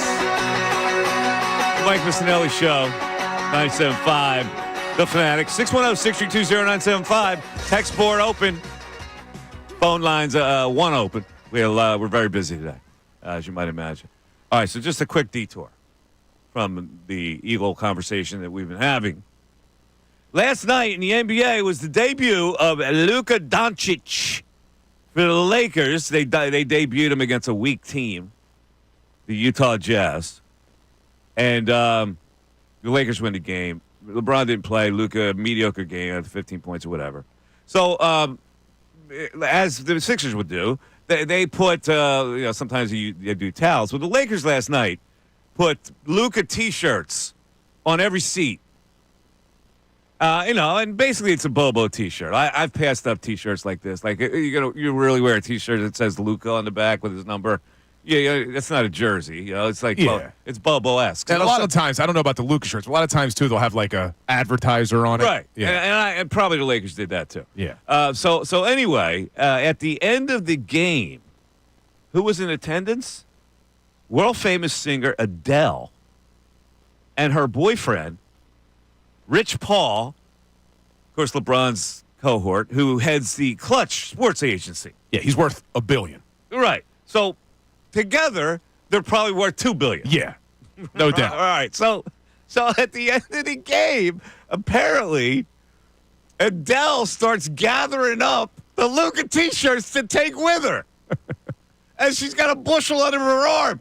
And it happened to be caught by the Utah Jazz play-by-play guy. What's his name, Ray? David Locke? David Locke starts doing the play-by-play of Adele gathering these T-shirts. I haven't heard this yet. Let's listen. Dirk Nowitzki still sitting courtside. Adele still waving at Ron Boone. Hi, Adele. Adele looks to be taking her Luka Doncic shirt, wrapping up. She's got 5 of them. Adele's got 6 of them. Adele taking every Luka Doncic shirt you could imagine. She's picking up them from underneath the chairs, grabbing extra ones from other people's seats, asking people if they've got extras. Adele is going to clothe the neighborhood in Luka Doncic shirts today.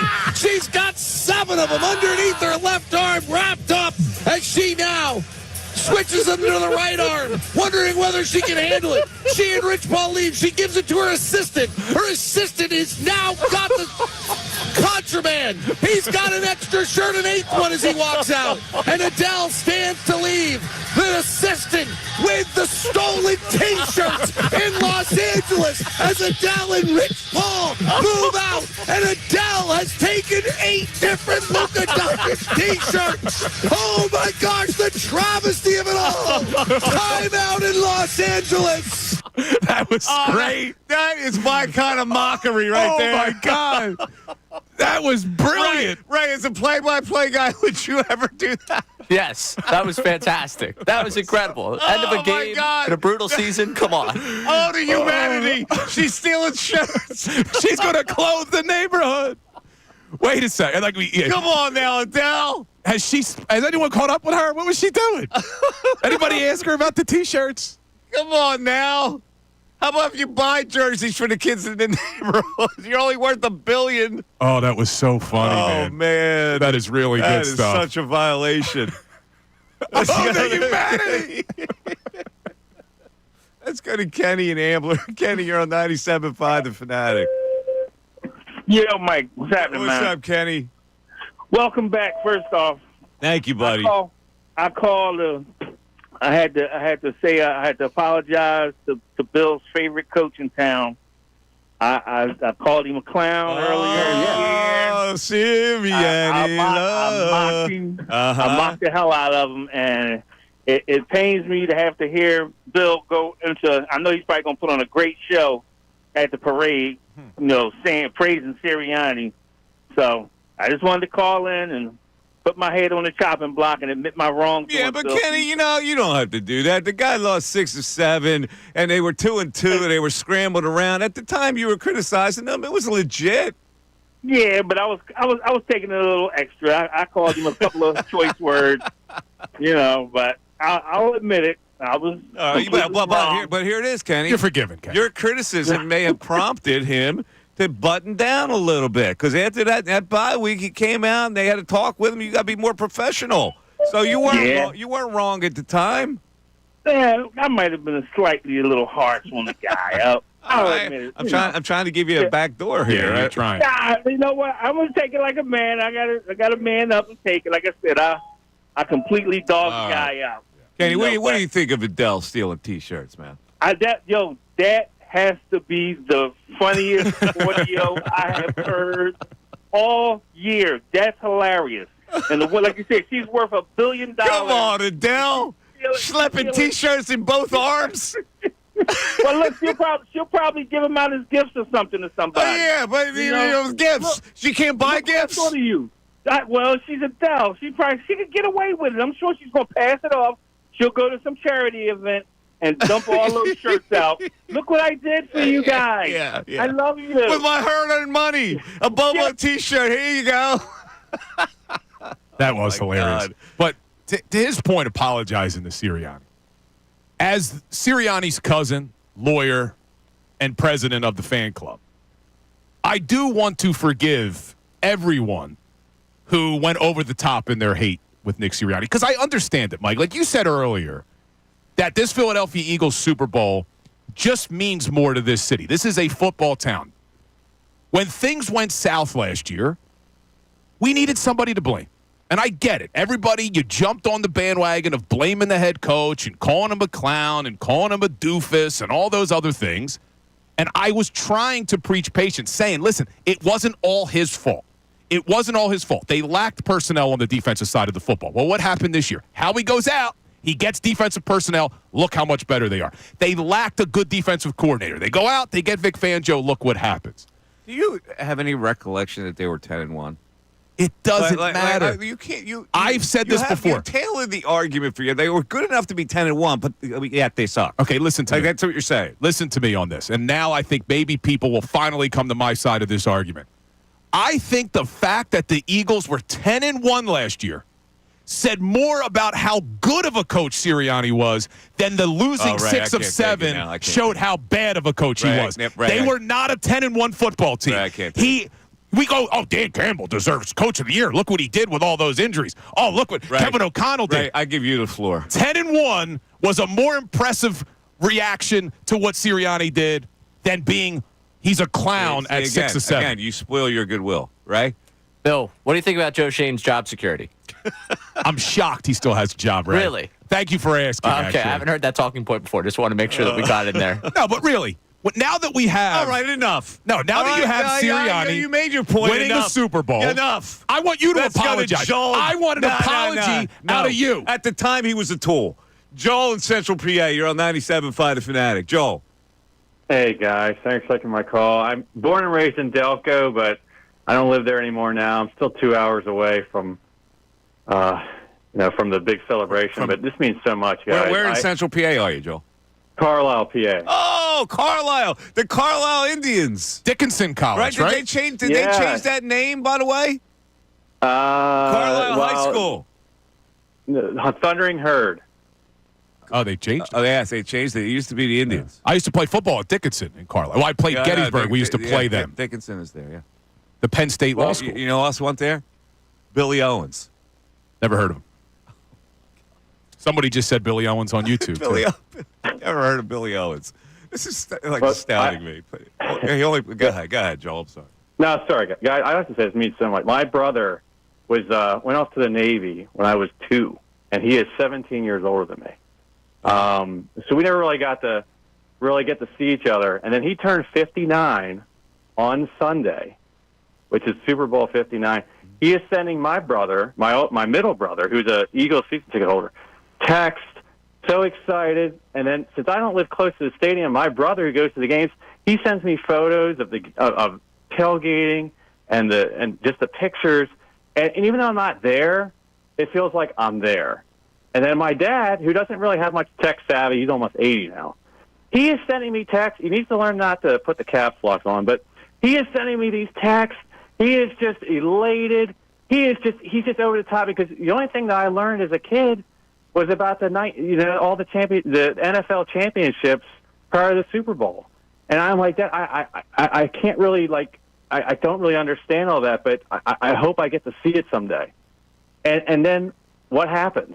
We get to have. I mean, we're not in the same room, but it felt like we were in the same room because we're texting each other. We're up late at night. We're celebrating. At least it's virtually. Because we don't live near each other, but it's just so elating. It's just so meaningful. Good for you, man. Joe, I love that passion in your voice there for that. That's appreciation. Don't know who Billy Owens is, huh? No, I know who he is. He's a basketball player. He won 4 state titles, if I'm not mistaken. At Carlisle. Yeah. All right. So I'm going to tell you. I who just else like is on busting that your team. chops. Jeff Lebo was the star of that team. Were you covering this team back then? I covered the game that they played Conestoga way back in the day. My first job. Jeff Lebo wound up being a big-time college player at North Carolina. Billy Owens and his brother. Billy Owens was a freshman. His brother was older. I forget what his first name was, but he was a running back at Syracuse. Lee Woodall, the linebacker who played for the Denver Broncos, went to Westchester, was on that team. Listen, you could throw out every name you want. You're not distracting me. I want an apology for Nick Sirianni. Nah, sorry. By the way, speaking of redeeming yourself, I just sent Ray some audio. I think Mayor Parker may have redeemed herself. Why? We could play it on the other side. She spelled Super Bowl S-B-U-R.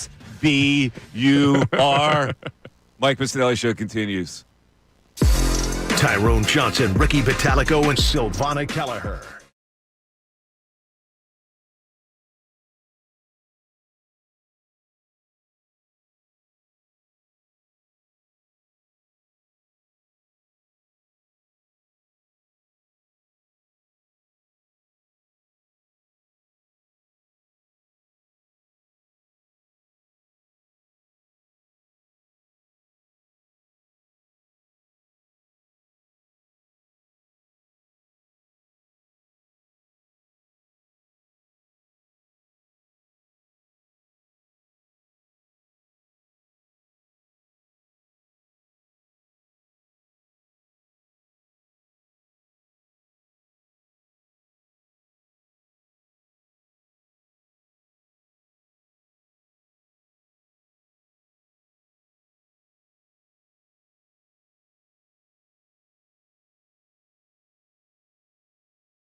Sports, shall we?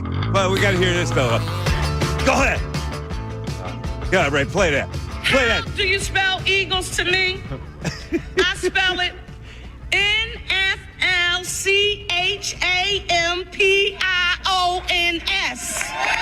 Very nice. That's from Mayor Cheryl Parker. Take that, right? And Bill.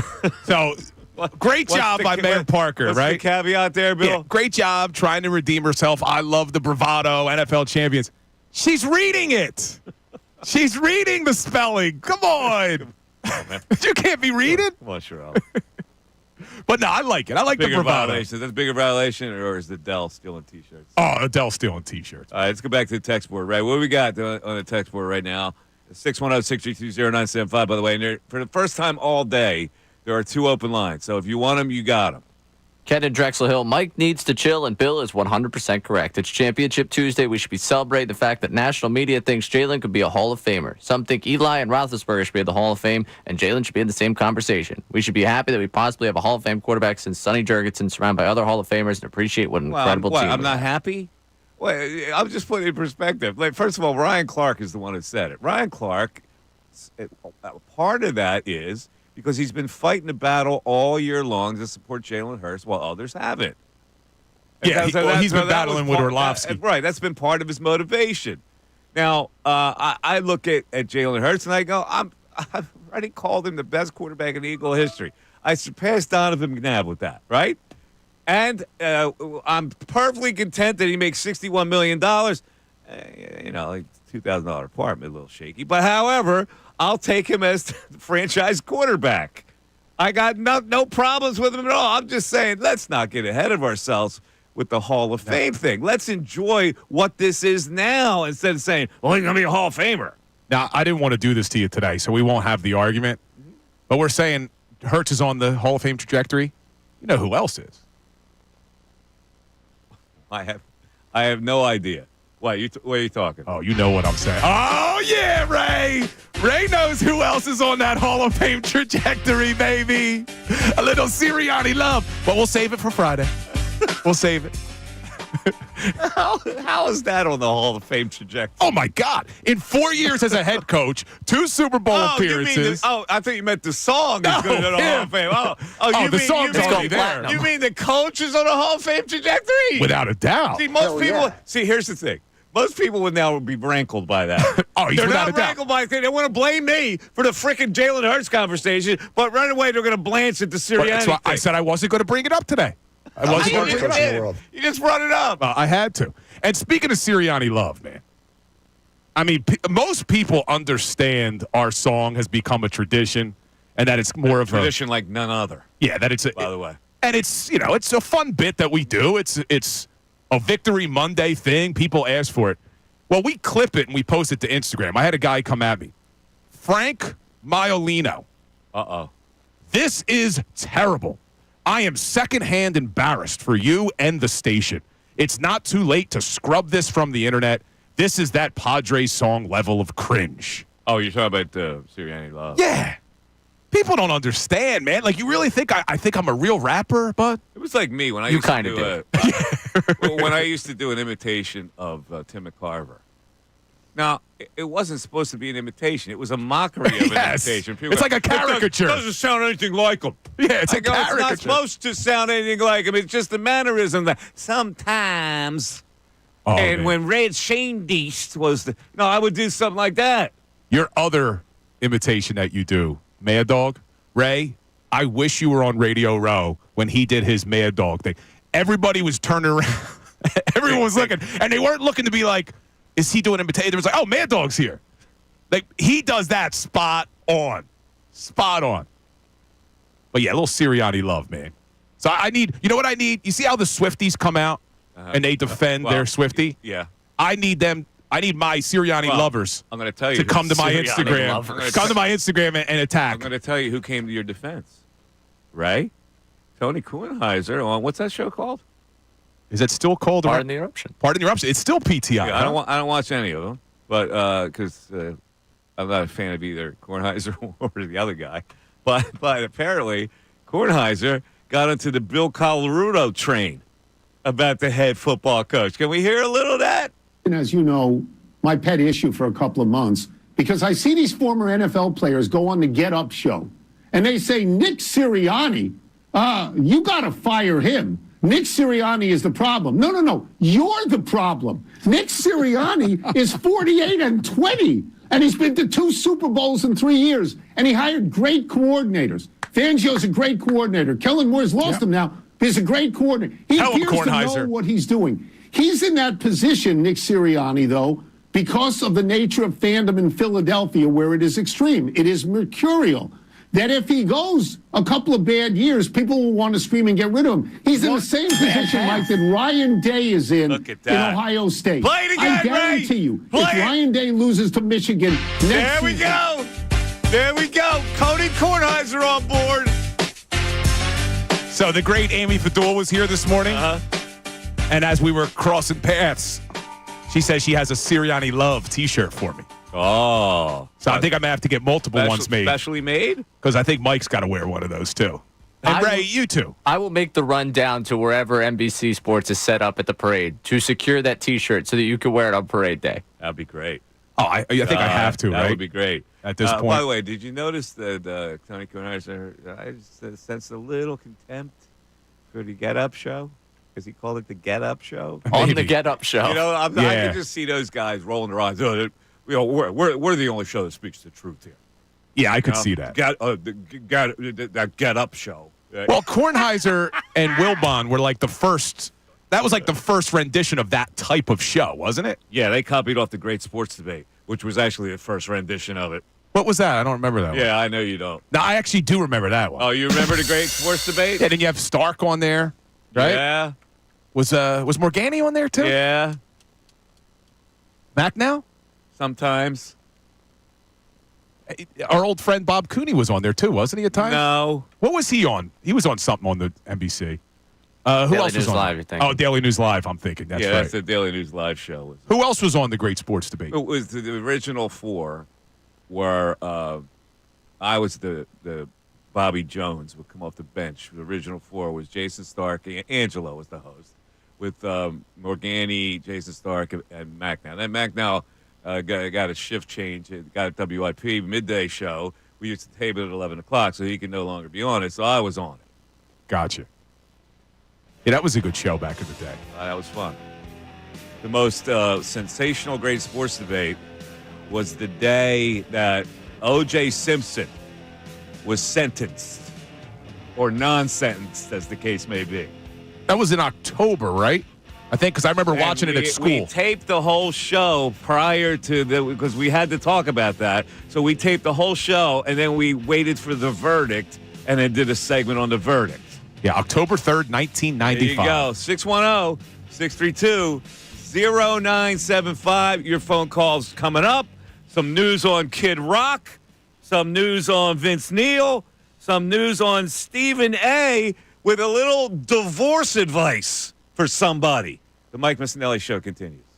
Fanatic Sports Update. A continuing celebration. I'm Ray Dunn. This update's brought to you by Groundworks, your expert for basement waterproofing and foundation repair since 1997. Book your free inspection at groundworks.com. The celebration continuing 2 days after the Eagles win their second Super Bowl in franchise history, 40-22 over the Chiefs in Super Bowl 59 down in New Orleans. On Monday, Nick Sirianni and Jalen Hurts got a chance to meet with the media. Then Hurts quickly made his way to Disney World for the parade for the Super Bowl MVP. Not the only parade he'll be a part of course, Friday here in Philadelphia. We'll get a chance to celebrate that Lombardi Trophy. And Jalen Hurts talked about what it meant to bring that Lombardi Trophy back to the city of Philadelphia. When you play a team sport like we play, so many things are built, so many lives are changed, all from the energy and efforts that are put into it. And so to be able to bring a championship back to Philadelphia means everything.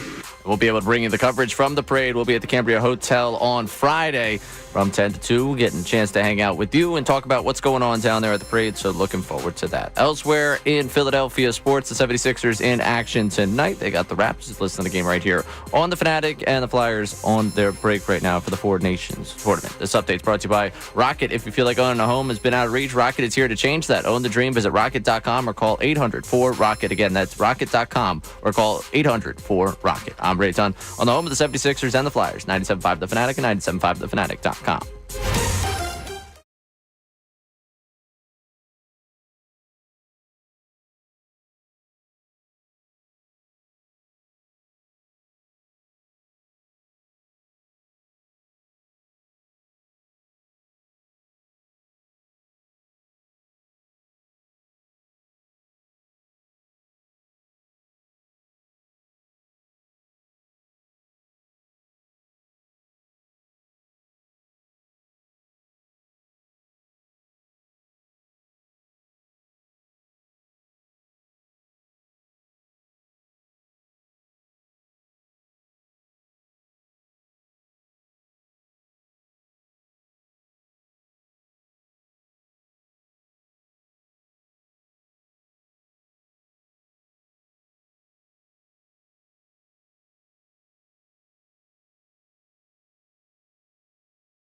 New coming up in a little bit. A lot of people on the chat board are asking us to replay the Adele play-by-play of her stealing shirts at the Lakers game last night. So somewhere in the 12 o'clock hour, we'll do that. Late in the 12 o'clock hour, we'll hit it again. Yeah, it's too funny. Maybe again in the 1 o'clock hour. It is priceless stuff. But in the meantime, we're talking about the Eagles' victory and what it means. There's so many people. I mean, it means just so much to so many people. And that's why when I said that was the greatest victory ever in Philadelphia sports history, it's because it's football. And it's because people live and die with the Eagles. And they pulled that off and they demolished the team. That's why it's so significant to people. And it's why it's such a source of pride to people. So I know people want to opine on that. So it's 610-632-0975. So Kellen Moore has finalized his deal with the Saints. So the Eagles lose their offensive coordinator. I don't know if that's that big of a deal, to be honest with you. I don't think he did wonders with the team. They followed a certain script, and that script was good enough because their players were good enough to do it. So, that's what they are. I don't want to be a tricky offensive coordinator with this team. I don't want to downplay it. I mean, I think anytime you lose a coach and he's your play caller, that it could potentially be a big deal.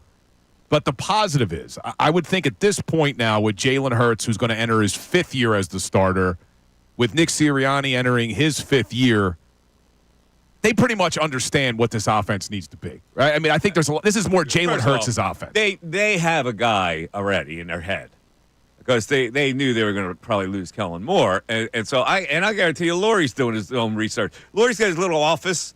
Well, it's probably a big office in this big mansion in the main line. And he's probably doing his homework, his research with Howie. Hey, but this guy, they've got, they do that research before. Now, do you think they go outside the organization, or do they promote? I mean, the obvious choice would be Kevin Patullo. I think that it's interesting in Kevin Patullo's situation because he's close to Sirianni. Very close. But knowing those guys, they'll go outside the box. They'll do their own research just like they did their own research with these coordinators. I kind of want to see them go outside the organization because you saw what happened last season when they just promoted Brian Johnson. It was very stale offense, right? It was like defenses figured him out. And not that Kellen Moore did anything revolutionary, but at least there were some wrinkles. It's a matter of trust now. Sirianni, does he have the trust of those guys to say, hey, my guy is the proper offensive coordinator? And they go, okay, well, you just won a Super Bowl. I guess we're going to take your word for it. But last year they said, no. Here are the guys you're going to hire. Now, you scoffed yesterday at this name, and I'm telling you, don't rule it out. Frank Reich. Because Frank Reich would not have aspirations of wanting to become a head coach. He would not leave after 1 year. Maybe. It's logical. And maybe you have Frank Reich and Vic Fangio for another couple seasons, more stability. And I thought Frank Reich was a great OC when he was here. Didn't really live up to it as a head coach, but a lot of coordinators don't turn out to be good head coaches. Mike Missanelli Show. It is noontime. Happy lunch to everybody. You're listening to WPEN HD1, Burlington, Philadelphia, a Beasley Media Group station broadcasting live from the Comcast Business Studios, powering possibilities. If you didn't hear, we're going to be on the road 2 days this week, one Thursday at the Rally House up there in Fairfield Hills, Lower Bucks County. And then on Friday, the big parade day, we'll be broadcasting from the Cambria Hotel on Broad Street. Should be an exciting day. The morning show's doing it, and we're doing it. And they just announced the parade will start at 11 a.m. down at the Link. So, I mean, you're talking perfect timing. By the time they get to where we are on Broad. What is the morning show going to do?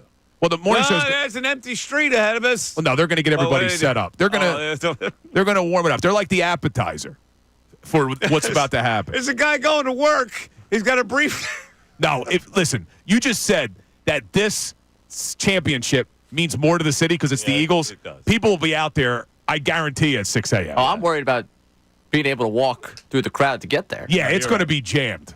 I'm going to take Paco in, man. I haven't taken the Paco in a long time. It's noontime, which means it's time for the news at noon. There's a whole lot going on in this world. It's time to catch up. Here's the news at noon. 97.5 The Fanatic and 97.5thefanatic.com. Ray Dunn with the news at noon today. Ray, start us off with a little Mavericks GM Nico Harrison love or hate. Hate. certainly hate right now. Yeah. A lot of concern in Dallas for his safety right now after the Luka trade. And one of the beautiful things about a big moment like this in sports is that it brings out good sports media beefs. And it brings out some guys trying to out-journalize one another. And it's kind of awesome to watch from afar. Tim McMahon, who's on ESPN, who covers the Mavericks on the Hoop Collective podcast, reported that there were death threats for general manager Nico Harrison. Well, back in Dallas, a local reporter, I don't want to get the name wrong, so give me 1 second here. Where is it? Grant Abseth, who does his own independent stuff, Substack, whole deal, reported basically that's not true. Tim McMahon, kind of gave the idea that Tim McMahon's carrying the water a little bit for the organization by putting that out there. Tim McMahon did not take kindly to that, and on the Hoop Collective, he went off on the countering of his reporting and Abseth himself. Nico Harrison has received death threats. And by the way, let me just double down on that reporting, because I've been ripped because the Dallas Police Department's told some wannabe journalists that, we haven't had any, there's no known threats to us. Folks, the Mavericks have security that's literally been at the highest level of American law enforcement. The threats did not raise themselves to where they felt like they needed to be reported to police, but I guarantee you, and I've heard from multiple sources, that he's received death threats. By the way, I've received a couple death threats. I didn't report them to the police, but this is how pissed off people are about this trade. One up with the, I've gotten death threats too. So that was just Grant Abseth, right? And that was Tim McMahon coming after Abseth. That was Tim McMahon. Okay, all right. And also, Brian, who else was on that? Wendy. Yeah, Windhorse was on that as well. I did see that. So what do you think? Is there death threats or not? What do we think? You've been on Twitter? All right, so Grant Abseth is refuting that there's death threats. Correct. Okay, so he's carrying water for the organization. No, it seems like he's carrying the water for the fan base, saying that, the fans would never do this. Oh, okay. And then McMahon is being accused of it because they're saying he's doing a favor for the organization by saying, hey, everyone's being too mean to Nico Harrison. So Grant Abseth is a fanboy. That is basically what McMahon's is assuming here. All right, he's probably accurate. I don't know the guy. Yeah. Okay. By the way, I got a caveat to that story. A guy was thrown out of the arena last night because he was they put him on the Jumbotron and he mouthed, "Fire Nico." And they ejected him. Saw that. No, they didn't. Yes, they did. Oh, that's weak, man. Could you imagine if that happened at a Sixers game? If someone said fire Morey and they threw him out, we would lose our minds in this city. Yes, we would. All right, what's next, Ray? All right, speaking of fanboys and media, let's go to Nick Wright. And the idea behind his show yesterday was they had already spent the money to celebrate the three-peat. So they went about doing it in a way to mock him through the entire show. And when they got to the part where they were giving grades out for the game, they gave a nice rendition of a song called F Game, speaking to how the Chiefs played. Be an F game. The Chiefs F game, played an F game. The Chiefs F game, they played their worst game. F game, these guys are gonna F game, it's so sad. F game, Mahomes. F game, F game, F game. Tom Brady still a goat. The Chiefs F game played so bad. F game destiny. F game denied. Who's singing there? No three-peat. They hired people. Three old guys. They hired guys. Okay. Oh, F game, F game, F game. Tom Brady still a goat. All right. That was pretty good. So did Nick Wright get his nose in a bunch? Or, well, his nose was ready in a bunch. But did he get his panties in a bunch? He was not happy through that entire show. There's Awful Announcing did a whole thread of all the trolling of him in that show. I mean, when you miss that many times on every single take you had this season, like literally, was Nick Wright right about anything? I got to ask a question based on this. Do fans want their media people to be such fanboys for a certain team? Like, is that attractive to the people that watch the show or not? Yeah, I mean, because he's the fanboy for the Chiefs. You got Greenberg's the fanboy for the Jets. I don't know. How do people feel? Like? Do they resent that, or do they think it's cool? Well, I mean, listen. I try to be as objective as I can, but deep down, I'm born and raised in Philadelphia. Of course, I'm going to be rooting for the Eagles to win. So I think there's a certain level. Like, you don't want to be blind. You got to be objective. Well, they do a national show, though. That's what I'm saying. It's a national show. No, we're provincial here. Doing a national show. The national audience appreciate the fact that they're fans of their particular team or not. Yeah, because I guess you wouldn't want Joe Buck being a fan as a play-by-play. I think we should take a poll on that via Twitter. By the way, or on the national stage. Yeah. All right. What's number 3?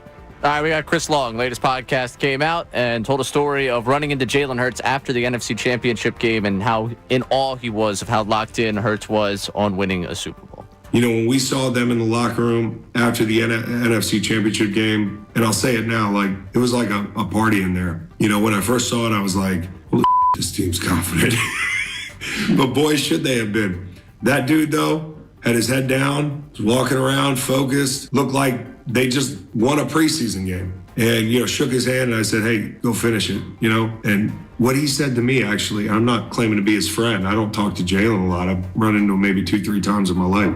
He said, it's already been written. I'll never forget that. And what that is belief, it's resolve. And that's between the ears, which is the hardest thing as a football player. And so congratulations to Jalen Hurts. He's a part of Philadelphia history. Keep the main thing the main thing. Exactly right. That's what he does, and that's why he's on the track for the Hall of Fame. It's been written. And that was the news at noon. That's good work, Ray. All right, we'll take a quick break, and we'll come back with Tom from Alabama. And he's going to tell us what the Eagles winning means to him. Oh, I'm sure it means a lot. Looking forward to that. All right, 610-632-0975. Back after this. The Philadelphia 76ers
Let's get right back to the phones. Tom from Alabama checking in. What's up, Tom from Bama?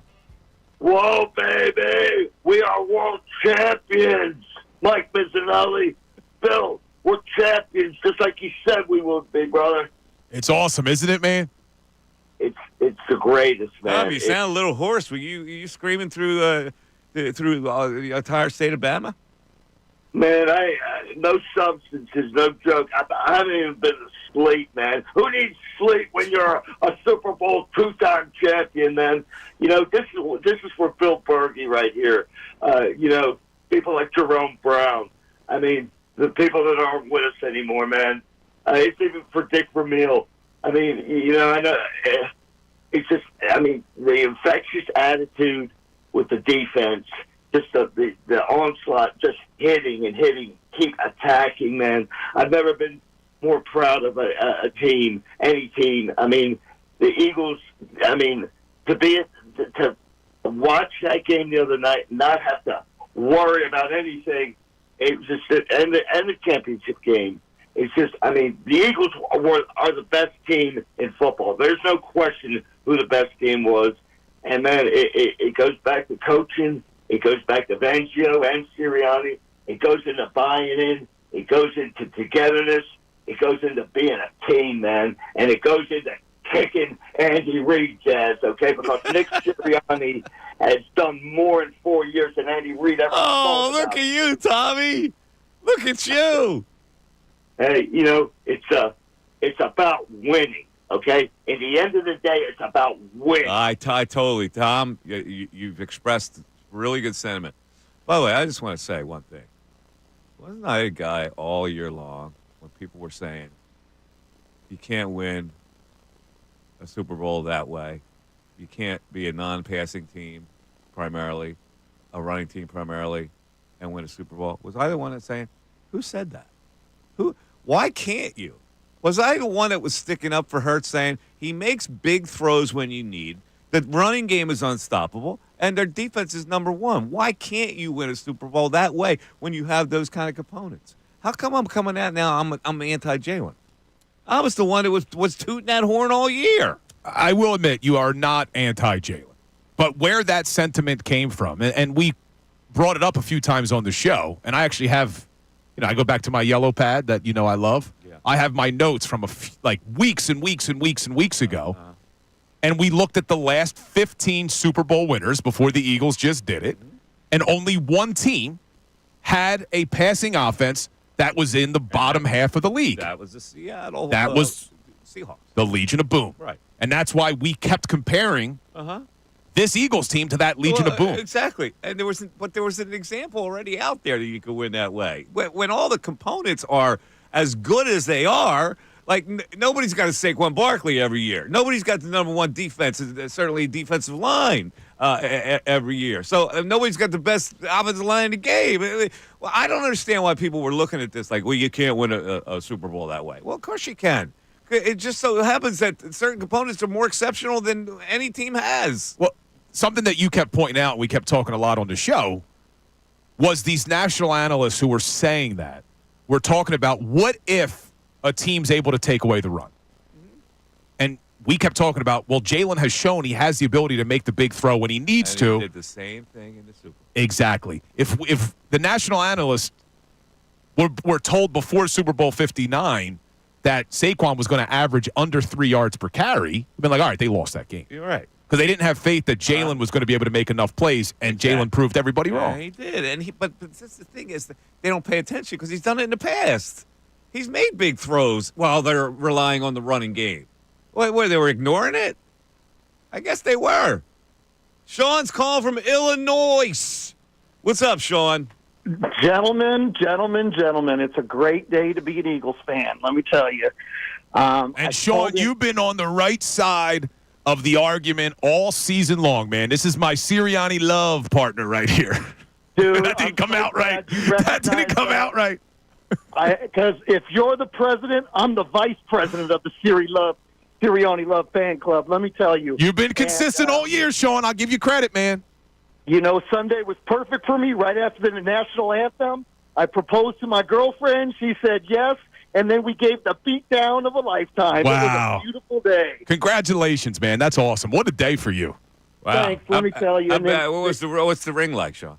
So she is she alters wedding gowns for a living. Uh-huh. So she is going to be picking out her own ring because she can't have a diamond that's raised because it will cut into the material while she's working. So I gave her a sewing machine ring, but the best part was first is I had her open up a package, and inside that package she opened it up and it was a sweatshirt, and it had the Eagles logo across the front of it and said "Married Into," and then her face lit up, and then I got on one knee and she went out. Man, that's great. Great story. And I was looking for somebody.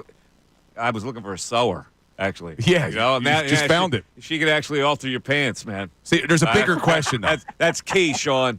So, for the wedding song, I'm assuming you want a Sirianni Love rendition.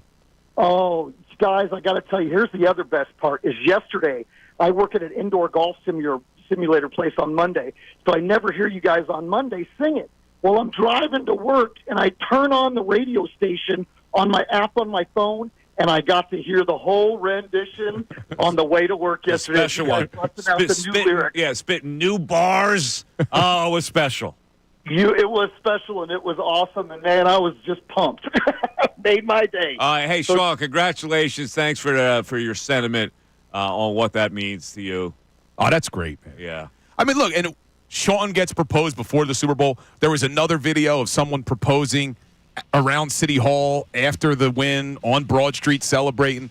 Yeah. This is such a big deal to Philadelphia, and I'm enjoying every minute of it. It really is. On deck is Ish. He's getting a little annoying with this Bill's statue, and he's the greatest, and he's going to disagree with me.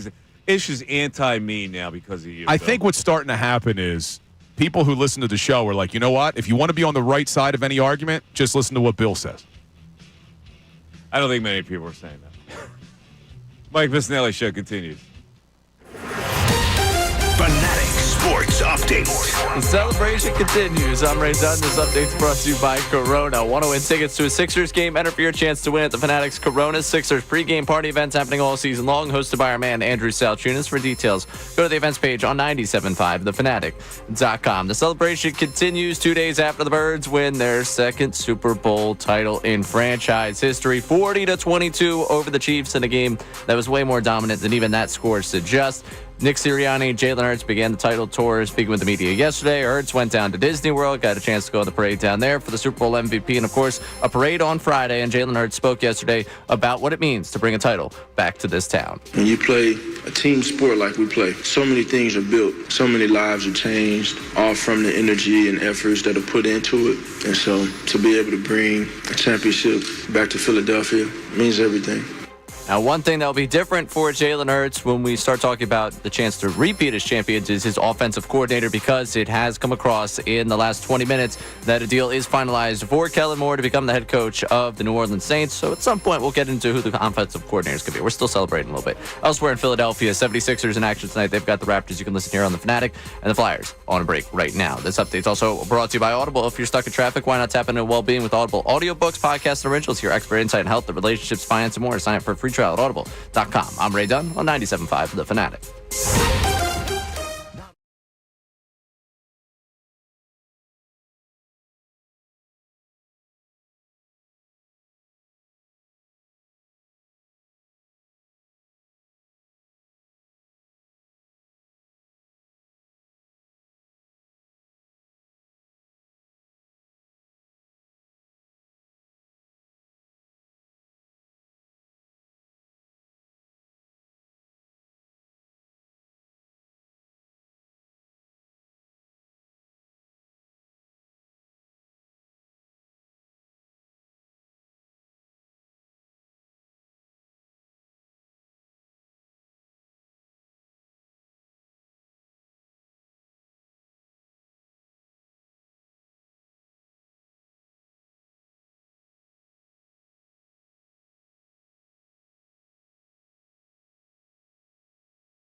This is dedicated to Kansas City Chiefs. They're in the business of misery. Mike Missanelli Show, 610-622-0975. Let me tell you who I'm chasing down to get as a guest this week. Michael Rappaport. You know who Michael Rappaport is? Yeah. He's doing a show in Philly. Yeah, he was on the afternoon show 2 weeks ago. He was in studio. We missed him, though, because he came in a little after. Wait, he was here? He was in the building. What? Correct. Oh, man. He was promoting that show. Oh, crap. Yeah. I didn't know that. Yeah, he was here with Ty, Ricky, and Silvana. I forget. Was that 2 weeks ago? Well, then forget it. Yeah. I didn't know that. Something like that. It was like 2 weeks ago. Yeah, he came in. I wasn't aware of that. Isn't that he on blows Friday? My whole gig, man. Friday's when the show is? Friday, Saturday? His show this week. I think it's I saw it on the screen on the elevator. What's he doing in the show? I didn't know. What's he? Just a commentator? I guess. I can't He imagine doesn't him do doing stand-up. stand-up comedy, does he? I don't know. He got a lot of political views that he. Maybe that's what he does. He spews, but now he's in a great movie that I'm not sure a lot of people saw. What? True Romance? No. Beautiful Girls? No. What? I'm telling you, I don't think a lot of people saw this movie. It was great. Do you remember the movie Big Fan with Patton Oswalt, where he's a Giants fan? Yes. Michael Rappaport plays the Eagles fan. Does he? In that movie. And he's the New York guy. It's a great movie, man. Well, he's the guy that he's roommates with Brad Pitt in True Romance. Floyd, you ran out of toilet paper again. Yeah, he was in Higher Learning. You remember that movie? They play. You ever that scene of Brad Pitt? He's smoking a bong out of a honey teddy bear thing, and they play the audio slave is pounding in the background. Right? Did you watch this movie yet? No, that was one of your he's never seen True Romance. Mike assignments. Oh, was that the one before I left for the trip? Yeah. Yeah. No, I haven't watched it. You haven't watched it? No. I got to go back and watch it. It is pretty good. Let me tell you who's in that movie. Someone's asking if you were in the movie Big Fan. Are they just being sarcastic, or were you in that movie? No, that was called Super Fan. Oh, okay. The movie that I did with the guy I did the podcast with, Vince Mola, did this movie called Super Fan. You can look it up. I was brilliant in it. That was brilliant. One of the things that happens to Superfan, he's like this crazy Eagle fan. You know that guy that that Philly sports fan guy? Yeah, the Philly he sports was guy. that years ago. That's the character he played. Would paint his face, Gotcha. and we'd get all pumped up for the game, and we'd go, "Go Birds! Go Birds! Go Birds!" and he was obsessed with my show. So he would show up at every remote. So they would film it like us doing a remote when I was on with Steve-O. And it winds up he stalks me so much, he comes to my house. And he's waiting for me in the driveway. And I roll in. We did the scene at my buddy's house. I roll into the driveway, and he's there jumping up and down, and I'm here. And he found my house, and I had enough. I jacked him up. Yeah, that's a little much. In the movie, I jacked him up. It was called Superfan. Yeah, that would be too much. See if it's on IMDb. Superfan. All right, Super. It's a classic. Fan. It was on. It was when it was before even. You know what I love? Movie discs. What I love about you though is, you didn't say like, "Oh, people said I was good in it." It was, no. I was great. In it. No, I got to tell you, I'm very. I can self-evaluate. Like when I suck at something, I'll tell you. Wait, what year was this? Because there's a few things called Superfan. In the mid-'90s. Yeah, I'm not getting it. There's really a lot of things called Superfan though. Well, anyway, people remember. I'm flattered that people remember that movie. Yeah, I can't find it. All right, so in True Romance, you ready? Christian Slater, Patricia Arquette, Gary Oldman, Dennis Hopper, Brad Pitt, Christopher Walken, Val Kilmer, James Gandolfini. And Gandolfini's great. That's Tony Soprano, right? You didn't know that. I did know that. Thank you. I'm busy trying to find the Superfan movie. So I can't believe you can't find that. That's got to be registered. I had it. I don't have a copy of it anymore. It was the what was the thing you put in the VCR? The VCR. It was a VCR. Yeah, remember tapes back in the day? So that was like it had to be mid-'90s. Well, we'll find it. We'll find it. All right, let's go. Ish in Levittown. Ish, you're on 97.5 The Fanatic. Ish. Hey, Mike, how are you? What's going on, Ish? What's happening? Hey. Yeah, I think there's two things. I still feel people don't give Nick his respect. maybe it's just me, but maybe more what happened after the Super Bowl. And I think, Bill has been spot on with the Nick Sirianni love. And, I think, Bill, I should be a part of that train because I've been following you and Nick Sirianni love for a while. So hopefully I could be on that. You are. You're definitely a part of the Sirianni Let me ask you a fan question, club. Ish. Yeah. When they lost 6 or 7 last year, what were you saying about Sirianni? I was like, Bill, you were like Bill my ass. They lost 6 of 7, and he came into this year, and they were 2-2, and people were bitching and moaning about him. You're telling me you were on Sirianni's bandwagon. Anybody could get the result later and say, I was on him all the time. They lost 6 or 7. They came in 2-2. You were telling me you were on Sirianni's board. Yeah, I just had come on, I'm a man. patient person, so. Oh, stop it, Ish. But to me, he's a Super Bowl champion, so he's a Super Bowl winning head coach. Yeah, but that's you got revisionist history. You see, you can't come on and say, I disagree with Mike, and I was on Bill all the time when they were losing 6 or 7 last year, and you were saying the same thing I was. What? Yeah. I was a little bit, but I wasn't. It was a little outrageous, though, the way they were treating them, though. Why? How? The 6 or 7, they were 2-2. How was that outrageous? Firing them and then looking for... Okay, so when he was mugging for the camera, when he was arguing with people in the front row, he wasn't, that he shouldn't have been criticized? I actually like that. I don't know if anybody else actually like that. But I just have one more point. Right, I think they should make a movie about Bill. Exactly how he has been in the season. And then last point before y'all cut me off. Brad Pitt should play him. Just how Bill has been sticking up for Nick Sirianni. I gotta say something. Is this a joke call? I think you're in love with Bill. I think you love him. No, Ish, are you going to the parade, Ish? I gotta say hi to you if you're going to the parade. I think he loves you, Ish. So, it's funny. And I don't think we need to play the audio because everybody knows my position. I found a video that I put out on my social media February 2nd of 2024. So we're going over a year ago. Where I said, my tweet is, I said it before, I'll say it again. The Philadelphia Eagles bringing back Nick Sirianni as head coach is the right move. And I do 1:30 on why bringing him back is the right move over a year ago, Michael. So there are people out there. Yeah, it was ridiculous what your point was. Oh, no, it was spot on, dude. They lost 6 or 7 games. He lost control of the team. And you're out there saying they should bring him back. Wait, are you really? Now? No. Going to say that it was the wrong move? Again, you use revisionist history. It's not. I said it then. I'm going at the time of the criticism, when you lose 6 or 7 and you look like you lost control of the team, it's legitimate to say maybe he shouldn't come back.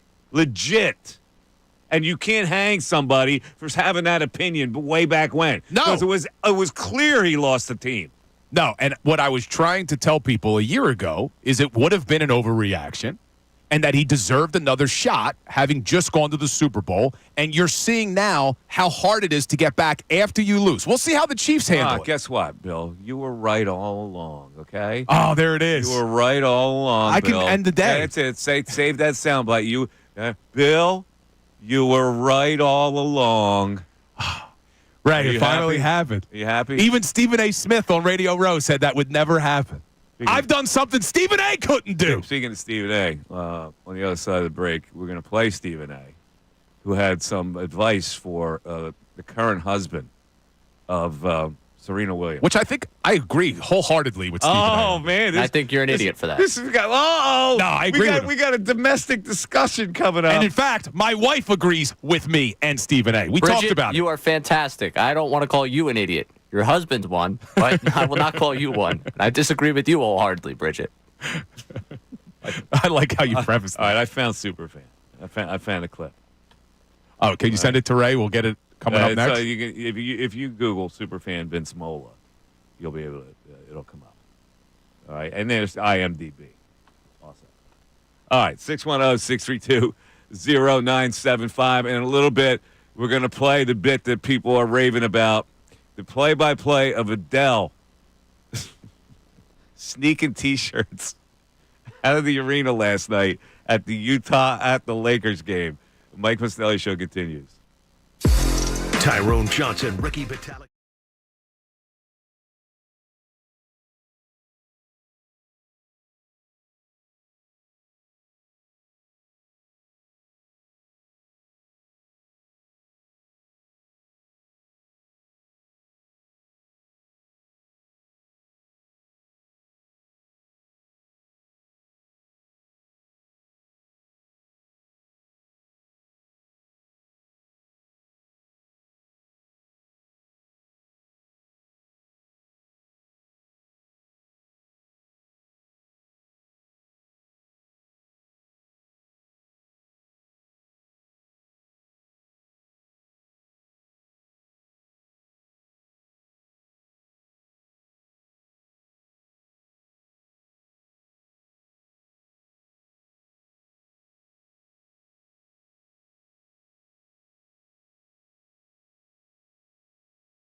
12:40. We'll get back to the calls in a second. We'll get back to our text board.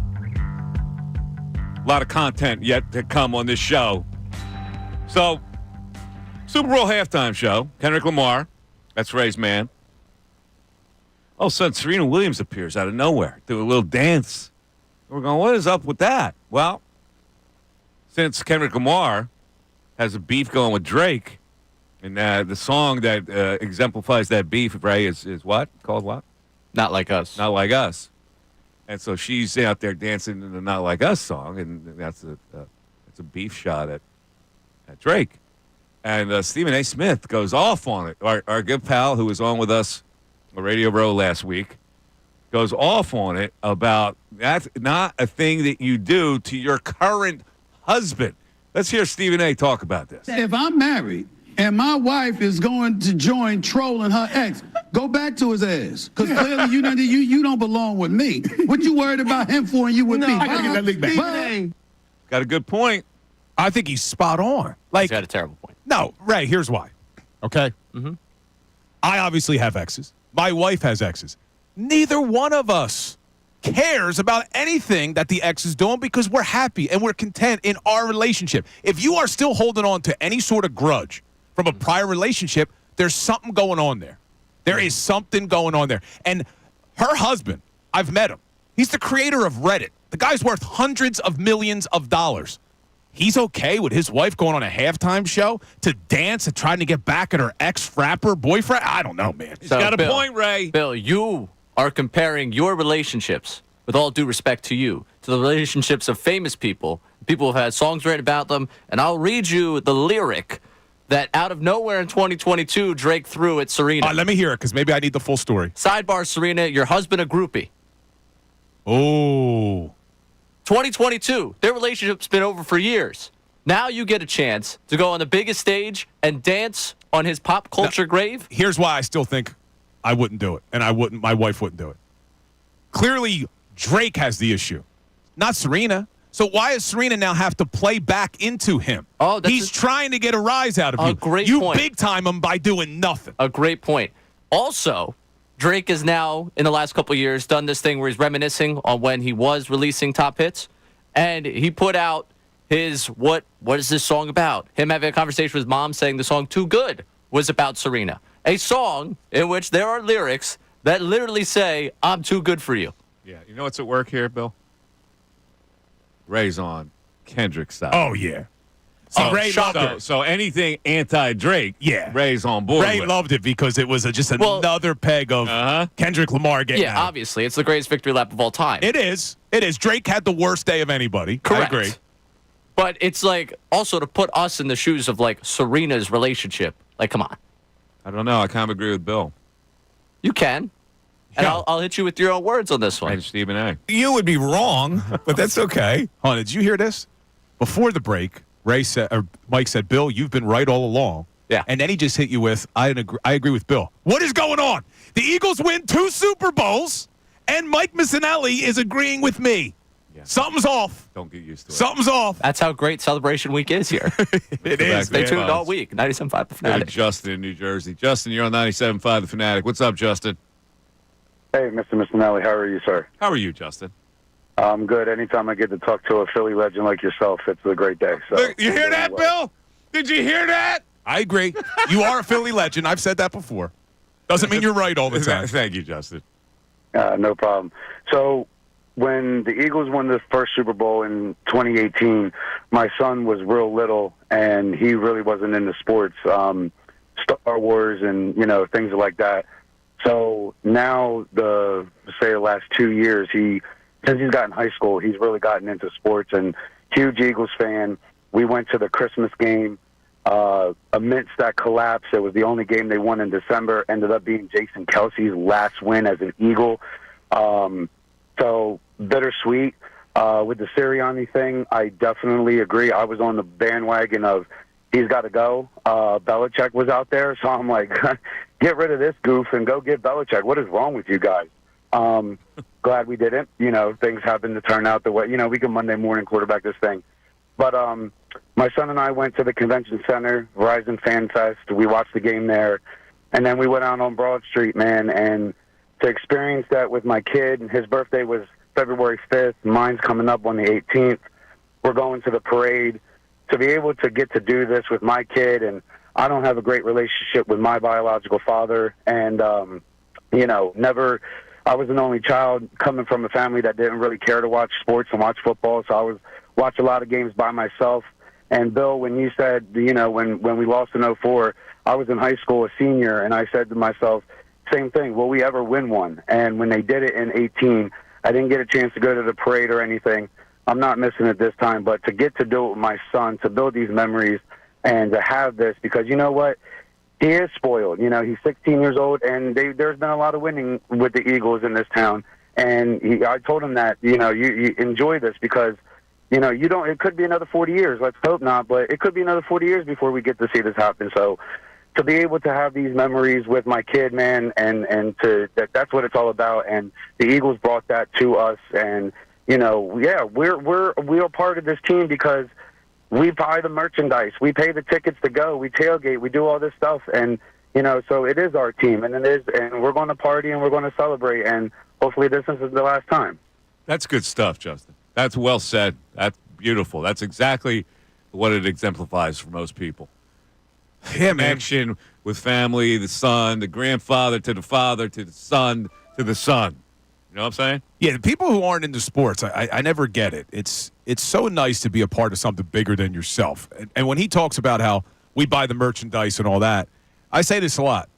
There is no player that is currently on the Philadelphia Eagles that will be with the Philadelphia Eagles longer than the fan is with the Philadelphia Eagles. You live it. You grew up with it. You will always have it. Players come and go. Coaches come and go. Even general managers and owners come and go. But the fans will always be there. That's why it means so much, especially in this city. Look at you. Profound. All right, let's go to Carlos in Savannah, Georgia. We're all over the map today. Go ahead, Carlos. What's going on, buddy?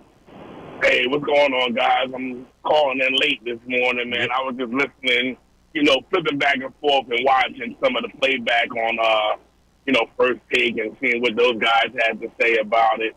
I'm still, on my high horse, over the win. I'm kind of bummed out this morning. I come to work this morning, somebody defaced my custom graphic Eagles placard on my semi, man. When I got to work. Yeah, it had to be a Chiefs fan or something like that. Wait, down in Georgia? In Savannah? Yeah, down in Georgia. Down in Savannah, Georgia. Oh, it's probably a Swiftie is what it was. Probably, man. But I got with my graphics guy this morning, and I came up with an idea. We're going to do something bigger and better this time. All right. But, come on. I would have thought with the Georgia Bulldogs, people would be happy down in Georgia. Yeah. That's what I can't figure it out. But I want to say, like I said, I was listening, catching some of that playback on the First Take and Shannon Sharp guys, and I want to say that I think that this win definitely should solidify not just the team but Jalen Hurts in the conversations now on being a prolific quarterback. During the season, watching those shows. That's why I love this show, because we give it how we give it. You know what I mean? Uh-huh. Nobody give it like you guys. But, for them, to say that he wasn't able to make the big throw if they stopped the run, and he couldn't make the big throw, I think that this just solidified him in the conversation. This is very interesting. Let me ask you this. Right now, would you put him ahead of any of the following? Josh Allen, Patrick Mahomes, Lamar Jackson, Joe Burrow? Yes, and the reason why I say that is because he slayed the dragon that none of those quarterbacks were able to do. All right, so where are you putting him, Carlos? I'm putting him at the top. At number one? Yes, to be the man, you got to be. A little Ric Flair reference there, right? What do you think there, Bill? Number one? Even though he's outperformed Patrick Mahomes in 2 Super Bowls, I'm still putting Mahomes at number 1. I think Jalen has to come in at number 2 now. 2? He's done more. Ahead of Jackson and Allen and Burrow. He's done more than those guys. Oh, man. He's done more. 610-632-0975. We're back after this. Fanatic Sports Update. Celebration continues on. I'm Ray Dunn with this Fanatic Sports Update. 2 days removed from the second Super Bowl in Eagles franchise history. The title tour has begun for a number of important Eagles. They have made their way back on home to Philadelphia. Before they did that Monday morning, Sirianni and Hurts both met with the media talking about the win, obviously the long journey of this season. And after that, Hurts made his way to Disney World. That Super Bowl MVP parade for him, leading into a parade later on this week on Friday here in the city of Philadelphia. Jalen Hurts spoke about bringing home a championship to this city of Philadelphia. When you play a team sport like we play, so many things are built, so many lives are changed, all from the energy and efforts that are put into it. And so to be able to bring a championship back to Philadelphia means everything. Now, who he might be with next year as he tries to bring a repeat to Philadelphia has changed a bit. We did know this was coming. Kellen Moore, the offensive coordinator for the Eagles, is officially finalizing that deal with the Saints to become their new head coach. So the Eagles will be in search of an offensive coordinator, but just enjoy the celebration for now. We'll get to that conversation at some point else. We're in Philadelphia 76ers in action tonight against the Raptors. You can hear it right here on 97.5 The Fanatic. This update brought to you by Jackson Hewitt. It matters who does your taxes. Want expert tax prep? Jackson Hewitt will give you $100 to switch. Limited time offer for new clients. Participating locations only. Terms at jacksonhewitt.com. I'm Ray Dunn, the home of the 76ers and the Flyers. 97.5 The Fanatic and 97.5thefanatic.com.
Interestingly enough, in our last break, Bill went to the bathroom first. I had to go as well, so I go in there. Who do we find in the bathroom? Vicente from Ecuador. Mikey Means! Vicente. What? Yeah, Vicente shows up. I guess he was trying to come into the studio, and he stopped in the bathroom first. Yeah. And he's got gifts for us. Now, let me tell you what he brought in. He brought in a couple of glass beer mugs and a 6-pack of Pilsener, which is the national beer in Ecuador. An Ecuadorian beer he brought us. A 6-pack, ice cold. And he was rocking the Super Bowl champion hat. Yes, probably he was. Probably picked it up from Rally House. There are 2 beers in Ecuador. One's called Pilsener, and you go, Pilsner? What is that? No, it's called Pilsener, and the other one is Klub. Yeah, I wouldn't know it. Would not know that. Is he having that meeting with Paul? Because I remember he said he was going to pitch the Vicente show. Right, you are a beer man. Mm-hmm. I need you to take some of that. Okay. All right? They're ice cold. I'll have a review for you. Oh, I have you work can take tonight. 4 of them. I'll have a review by 10. I'll take 2 at home. What are you doing tonight? Demo women. We got the. So speaking of women's basketball, mm-hmm. Did you see Dawn Staley doing the Jilly dance, or Gilly or Jilly? I always Gilly. get that wrong. Gilly. I just called him Jilly. You did. I knew it didn't sound right. Oh. I know who Gilly is. Yeah. Oh man, my wife's gonna kill me. She gets so mad. My like rap knowledge is off. Your rap knowledge or your rapping ability? No, my rapping ability was great. When you played that Nick Wright, that Give me a trio. little sample of what you're working on for the parade if you had a chance to. Give a little sample. I can't. People are gonna have to come down to. You did it in the studio before we came on. Well, I did it a little. Oh, you people in the 215. Yeah, we did a little bit yesterday, like when people were talking about 8 Mile. So it's like, all the people in the 215, put your hands up and yell, "Fly, Eagles, fly." All the people in the 610, let me hear you yell, "Vic Fangio." See, there you go. See, you're warming up. All right, by the way, speaking of warming up, Sixers tonight, right? You got tickets for this game? I got work tonight. In the 400 level? Oh, you're working? 400 level. I said, you want to pay for better ones, I'll take them. Ray hates to get his balls busted over these seats. He does. Anyway, the Raptors are in town tonight. Sixers are big favorites tonight. I don't think Embiid's playing, but Pop Podcast has DNP is back in the lineup tonight. Sixers are 9.5-point favorites against the Raptor. I think I might take them. Don't do it, Mike.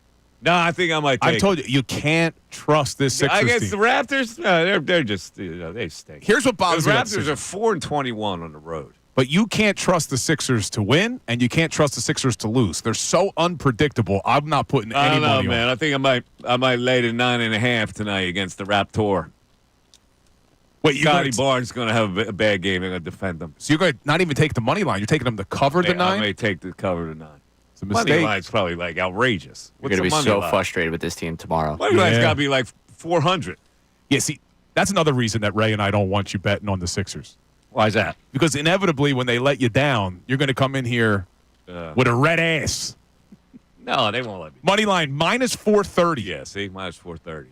I can't take the money line, but I'll take the 9. I think I'm going to lay it. 12 o'clock hour, by the way, sir, brought to you by Service First Heating and Air Conditioning. Get 0% financing for 72 months and a $500 rebate when you purchase a complete heating and cooling system from Service First. Learn more at ServiceFirstHVAC.com. All right, the YouTube chat strikes again. Hold it a second. Go ahead, do your thing. It's 1 o'clock, and you are listening to WPEN and WPEN HD1, Burlington, Philadelphia, Beasley Media Group Station, broadcasting live from the Comcast Business Studio, powering possibilities. Let me guess, the chat board just ripped you. Yeah, they strike again. For your rap ability. They strike again. You know how they're calling Reed Blankenship and Cooper DeJean the exciting whites? Yeah. They're calling me and you the embarrassing whites. What'd I do? I didn't do anything. The embarrassing whites. I'm not rapping. Well, you were mixing in yesterday. Well, my mix was good. But I think I had a little harmony in there, right? Yeah, I think I'm getting killed more for messing up Gilly's name. I caught a strife from Brandon putting a video up on Twitter. Yeah, I know. He said you refused to join in. I know. I didn't refuse. There was no place for me in that song. Yeah, I'm kind of a one-man act. I'm kind of like Justin Timberlake was to NSYNC. You know what I mean? I just need to be a solo. Are you all right in there, Mike? The head's getting so big, I don't know if you're going to fit in that studio. Let's go to the people. Let's go to Reed in Jacksonville, Florida. Wow. All over the country today. Go ahead, Reed. Yo, Reed. Can you hear me? We got you. Yeah, buddy. I'm here. Can you hear me? Yeah, gotcha. Okay. Go ahead. All right, how you doing? So you guys made a comparison earlier regarding the Seahawks. And when I look at our team, it looks very similar. A young secondary, a dominant running game, a quarterback that can move and throw the ball deep, and a great pass rush. So when you hear people talking about dynasty and can we do it again, now obviously we're going to change coordinators, but the bones are there. Because the secondary, all but Slay, is under 5 years in the NFL. I think TJ was 6 years. So when I look at it, man, I'm looking towards next year and the opportunity, to run it back. There's no question that they have a chance. In fact, a lot of sports books have them as number one in their power ranking. So, yeah, they're going to have a chance. But I'll tell you something, it's really hard to repeat. Some funky things can happen, an injury here, this, there. I don't know. I can't count on repeats. I can respect that. But, when you're looking at it, there's a lot of similarities. And I'm going to touch on Nick Sirianni real quick. I never talked about him getting fired, right? But I was at that New Orleans Saints game, week 3, when he was, not wanting to kick a field goal, going for a fourth down with 9 seconds left, and I was frustrated, right? But I never got to the point where I wanted to see him fired, even during the slide last year, because it was too soon, Mike, right? It was too soon. He had already proven that he could win, and because you quote unquote lose the locker room, there were some things that were probably out of his control in the locker room, as you saw, right? So, there was some frustration, but there's a lot of people out there, Mike, that didn't want to go all the way to firing them like you did. But there was some frustration there, obviously. I got to my boiling point, even though we won that game, when I left that stadium week 3. Listen, you turned out to be right, Reed, and I appreciate the call down there from Jacksonville. I've been around for a long time, right? And when you melt down like that, and I don't want to hear the excuse they weren't as good as 10-1. They were 10-1. So they had an acumen on how to win. And to have it collapse, I looked at it and go, this guy doesn't have control over what's happening. And that's what soured me on the whole thing. Now, as it turned out, they did the right thing. Thing. Now, the one for me. I react in real time, man. When Reed brings up that New Orleans Saints game, I remember, as big of a fan of Sirianni's as I have been, I came on the air the next day, and I actually remember it because they clipped it and posted it to social, and I said, Nick Sirianni was an absolute moron yesterday, because he was. Mm-hmm. I didn't think they should have moved on from him or anything like that, but his decisions in that Saints game were like, yeah, what the hell are you doing? But I think he learned. I think he grew as the season went on. I think Jalen grew as the season went on, and hopefully they're better for it next year. Obviously, at the bye. All right? Let's examine it, okay? He wasn't Vince Lombardi coming into the season. They were 2-2. They weren't playing. The quarterback was turning it over. There was something askew. He was mugging for the camera and arguing with fans. They curbed it, all right? People can have a transition. It's not like he was Mr. Wonderful coming into the year. They had a transition. He came had a come to Jesus moment. And that's to his credit. Yeah, and what you do have to give him a lot of credit for, though, is being able to manage all of these different personalities, all of these stars. Like, people talk about how star-studded this roster is across the board, and that's a credit to Howie Roseman. Yeah. But it's not always easy to put them all together. It's not always easy unless you have a player like Saquon Barkley, who doesn't need it. Saquon Barkley exudes leadership. The A.J. Browns of the world sometimes need it. All right, let's go to the text board. Texts are coming in on Bill. What do you got, Ray? Yeah, I think we've got the best text of the day. Cool points have shrunk smaller than his shirts. Cool points. He's wearing a hoodie today, a little baggy hoodie. What's going on? Well, the whole trip out to New Orleans messed up my workout routine, so I don't rock the tight shirt. I got to get back into it, Yeah, you know what I had this morning for breakfast? What was that? A smoothie. I know, you're coming across. Bill's rubbing off on me. I'm having mushroom gummies and smoothies. And Sirianni love. I've changed. Mike's a changed man. I don't know. There's just something wrong with me. I need. If I need come help. baseball season, I don't want to be changed, Ray. I don't want. If come baseball season, he starts calling for Rob Thompson to give motivational speeches in the clubhouse, No, I'm not gonna you know something's up. This is what 3 days with Bill in New Orleans. I won't be doing that. All right, ladies and gentlemen, if you listened to it earlier, Adele stealing T-shirts, play-by-play on that. If you heard it, you'll hear it again. If you haven't heard it, don't go anywhere. If you have an appointment right now, stay in your car or wherever you're doing. You got the app going. You want to listen to what Adele did last night in the Lakers-Utah Jazz game. The Mike Missanelli Show continues on 97.5 The Fanatic. The Philadelphia 76ers.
I gotta hear it. I gotta hear my man screech.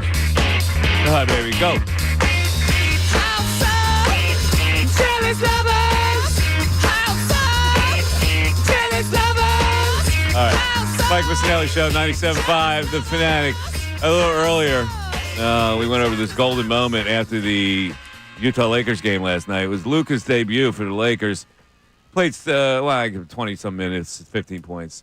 But to greet Luka in the building, they put Luka T-shirts on each chair. Like you'll see that sometimes at Sixers games, T-shirts or towels or whatever.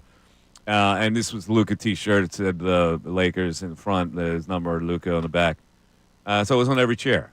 So at the end of the game, in the first row, is Adele with Rich Paul, the agent, Clutch Sports, because they've been a couple for a while now.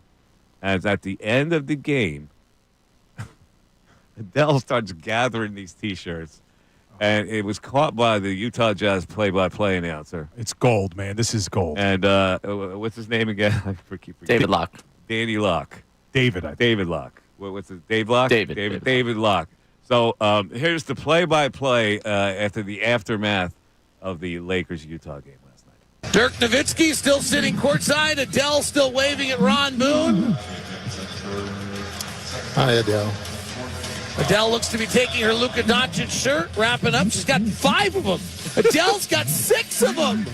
Adele taking every Luka Doncic shirt you could imagine. She's picking up them from underneath the chairs, grabbing extra ones from other people's seats, asking people if they've got extras. Adele is going to clothe the neighborhood in Luka Doncic shirts today.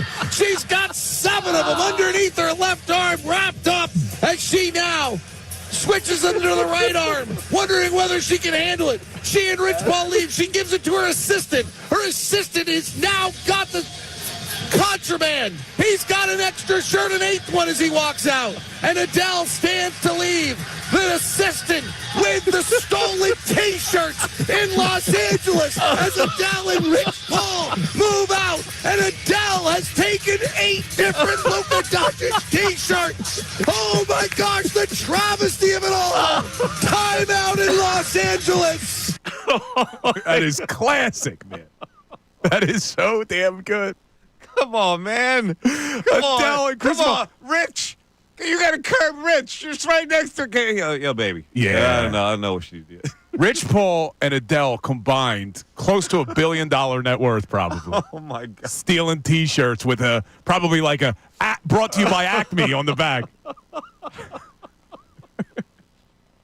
Oh, they have dude. Acme's in I got to LA? give that dude a lot of credit for giving the play-by-play, man. So good. It's 100 times better than, give a play-by-play at a hockey fight. Oh, so good. It's going to Rob in San Antonio. Rob, you're on 97.5 The Fanatic. Rob. What's up, fellas? How you doing, Yo, Rob? Mike. What's up, Money Mike? Yo, let's go, champ. What's going on, Rob? Go ahead. Hey, Talk to me in San Antonio about this Eagle win coming from all over the country today. Hey, man. Hey, I grew up around the Phillies, South Jersey area, man. Let me tell you something about these Cowboy fans. You know, I don't know how to quote Ric Flair accurately, but I'll say this. You're talking about the limousine driving, Rolex wearing, whatever. All I'm saying is this, man. They are salty as hell right now down here in South Texas. All these Cowboy fans, but they got to deal with us, man. Oh, the Cowboy fans? They're irrelevant, man. It's Cowboy fans. I don't know what they got going for them right now. Man, I wear just to piss them off. I go to the store, green. I got green socks on, green shoes. I got green eyes, green everything, man. You go by them and go, Super Bowl. Yeah, man. They hate to see me.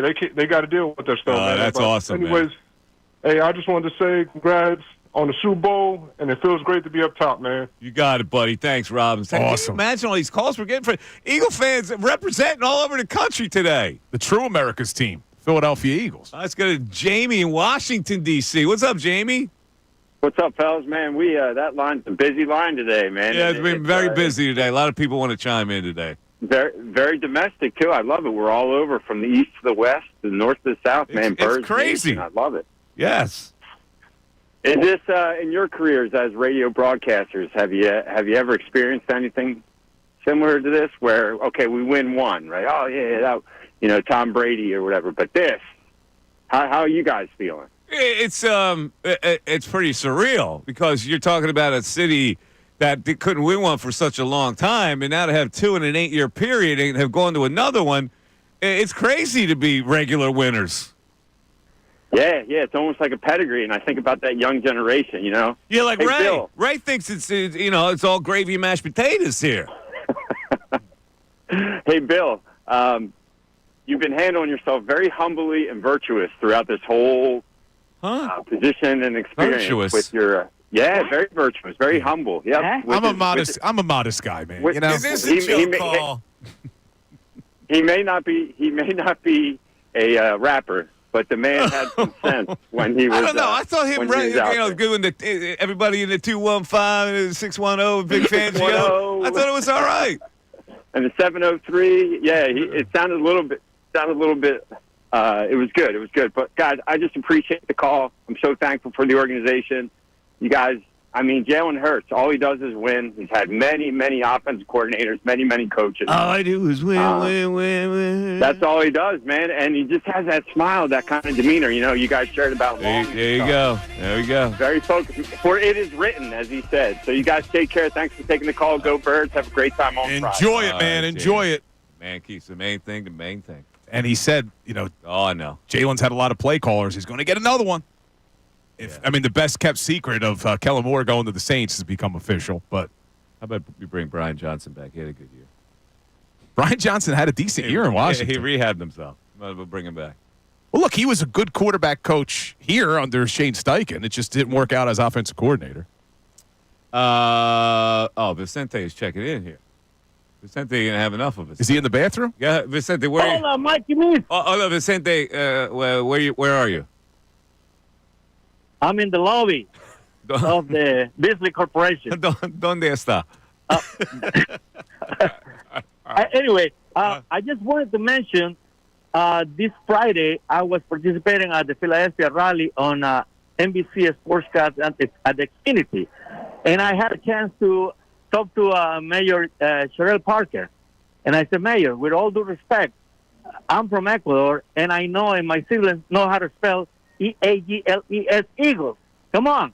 And so she spelled it today, and she redeemed herself by NFL SUPERBOWLCHAMPIONS, Eagles. Yeah. What was the first word he spelled?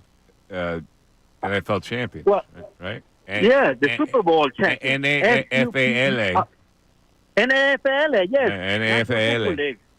Anyway, I wanted to mention that our friend Saquon Barkley received a beautiful gift for his birthday. You know, he was looking for that ring, the championship, the Super Bowl. And in his mind, he had a thought of being the Black Panther. The body of this Black Panther on the hunt is stretched out, full out, as it runs at top speed. And during this phase of his sprint, the big cat is virtually sailing over the grassy plains, carry on the football towards the goal. That's the attitude and the thought that made him a successful, much better than the old former team, Yeah, Vicente, well-spoken, and thank you for the Pilsener, which you're welcome. I had to educate the people about the Ecuadorian cerveza. Yeah, I hope you enjoy it. It's very icy cold. Ray's going to give a review on it. We're going to send Ray home he's a big beer man. All right, cheers. All right, buddy. Salud. Go Birds. Salud. Saquon, I was reading about his house. He's got he's on a 10-acre plot in 10,000 square feet, by the way, in Malvern. Is that new? He upgraded his home from where he used to have a home when he was with the Giants. He's now got a 10,000-plus square foot manse in Malvern, PA.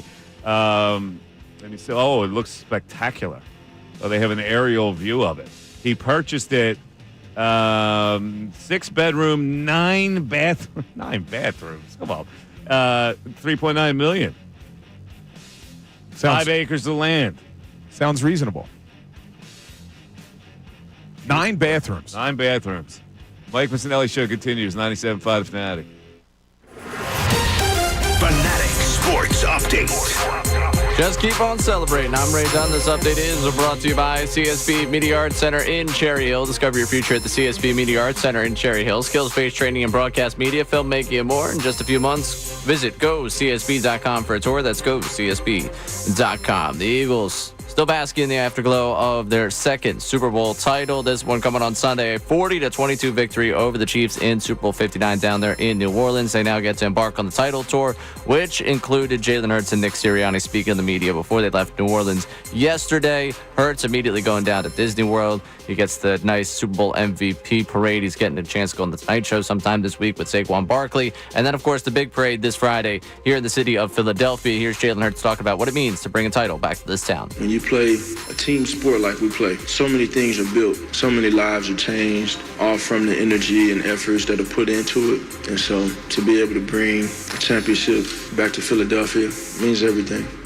Someone from this championship team, one of the coaches from this championship team, will not be returning. That's Kellen Moore. The offensive coordinator is now head coach of the New Orleans Saints. Worst kept secret in the NFL. Finally official. He's going to go down there to New Orleans to be their head coach. This update's also brought to you by Rocket. If you feel like owning a home has been out of reach, Rocket is here to change that. Own the dream. Visit Rocket.com. Call 800-4ROCKET. That's Rocket.com or 800-4ROCKET. I'm Ray Dunn on the home of the 76ers and Flyers. 97.5 The Fanatic and 97.5thefanatic.com.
97.5 The Fanatic and 97.5thefanatic.com. Mike.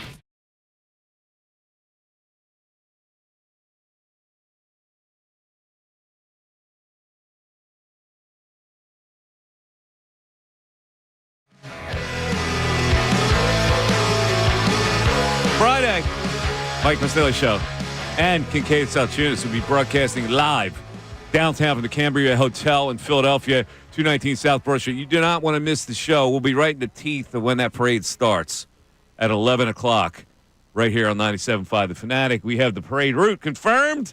Begins at Broad Street and Patterson Avenue. It will proceed north towards the Philadelphia Museum of Art, passing along the west side of City Hall and up the Benjamin Franklin Parkway. The parade, the parade will arrive at the Art Museum about 12:30 p.m. Eagles players and coaches will gather at the stage at the museum's famed Rocky Steps. Rocky Steps? Ceremonies are slated to begin at 2 p.m. and wrap up around 3:15 p.m. We were musing who might do the address, the Kelsey address, and it's got to be Brandon Graham. It's got to be. I mean, who else would it be? Yeah, I think you're right. It'll probably be BG. And as much as I like BG, it's going to be impossible to duplicate what Kelsey did. And I don't even think anybody should try. But outside of him, Mailata has been an entertaining speaker this season. I'm trying to think, is there anybody else that's going to have that? Like, Hurts will speak, I'm sure, but he's not going to give you a Kelsey-esque type of speech. I'm going to give you some Jersey information here. So we get some transportation information. Trains on the Market, Frankfurt, Broad Street lines will run every 6 to 8 minutes. Riders will ride free of charge thanks to a sponsorship from Philly native Kevin Hart's tequila brand. Well, he's got a tequila brand too. Gran Coramino. Everybody's got a tequila brand. Like 25 celebrities have tequila brands, but they're in for a rude awakening here. Why is that? Tariffs. Well, they just raised the price. Coming in from Mexico. Doesn't hurt them, does it? Sure it hurts them. Might steer them away from buying that tequila. But you just cited what's happening in Philly. I'm actually going to probably take Patco in from Jersey. Patco, modified schedule to accommodate 80,000 expected passengers coming from South Jersey. How about that? Now, someone mentioned that you needed special tickets back in 2018 when they won. I'm not saying anything like that. Philadelphia school districts will be closed. Districts including Marple, Newtown, Central Bucks, North Penn, Cheltenham have staff development days planned. In South Jersey, Gloucester City School District will be closed. Looks like not all school districts will be closed, though. No, and I heard Amy Fadul saying her son's school's not closing, but it's an excused absence. So, like, you're allowed to go. I think that's probably the way to do it. You don't have to close the school, but if kids want to go, let them go. All right. By the way, yesterday we gave you information on how you get a commemorative football, and we got our man on the line right now, Bob Eibach from Nyco Sports. Bob, I guess this has been a very popular item, and you're back with us today. Oh, I tell you what, we've gotten so much great response from your station in particular, and we're doing it for a great cause, too. We're going to be raising money for the Eagles Autism Foundation, which will benefit from the sales of these footballs. And I want to explain to the audience what we have and where we're at in the program heading into that big parade day coming up on Friday. It's a full-size, officially licensed Super Bowl football. It's a one-of-a-kind. Only Nyco Sports is making this and got permission to do it. It's fully licensed. Only 5,000 will ever be made. We're about, I'm saying, maybe close to two-thirds of the way sold out. Maybe a little bit less than that, but it's going really good. They're priced at $129.95 each. You'll get an individually numbered certificate of authenticity. Everything on the football, which I think the fans who've gotten these products before appreciate. It's embossed. By that, I mean it's almost like the stats and the photos and all the stuff on the various panels is like engraved into the football, and it'll keep it really fresh and pristine looking for years to come. Now, before I give out that phone number and website, how you can still get your hands on this, and I do urge people, call soon, because by the end of the week, these will be all gone. The top panel has the official Super Bowl 59 logo there, stadium history for the Eagles, championship history list, all their previous titles going all the way back to when they won the NFL title in 1948 for the first time. We've got the second panel has a kind of a layout of the entire 2024 season. So you'll get the opponents, the dates, the scores of every game that the Eagles played, so you can remember the season forever that way. And the third panel is my favorite because it's got a color image of Jalen Hurts and his stats from this year, and then an action image of Barkley right next to him with his stats. So you got the MVP of the Super Bowl, and you've got the rushing leader, and in my opinion, should have been the MVP of the NFL, Barkley, on this football. So it'll make it really, really valuable for years to come. Here's the two ways you can own this. $129.95. The toll-free number is 800-345-2868. That's 800-345-2868. Or just go right to the website. You can see the football there. And you can also download a special gift flyer if you want to use it maybe for a Valentine's Day gift coming up this week, later on Friday. The website is NICOsports.com. It's NIKCO sports.com. That's NIKCO sports.com. Or call 800-345-2868. And I'll tell you, I know you guys are going to be at the parade on Friday. It reminds me of my days when I was a sports editor in town, 1980. The Phillies won the World Series that year, and I was in a parade after that. And we were in the clubhouse all night long, Dallas Green, myself, Larry Boa, and we literally walked out and did the parade when the sun came up. Oh, they were the days. You just stay in the clubhouse and start pounding, Bob. Well, nothing like a parade. I didn't go on any flagpoles, I didn't go. Yeah, I hear you.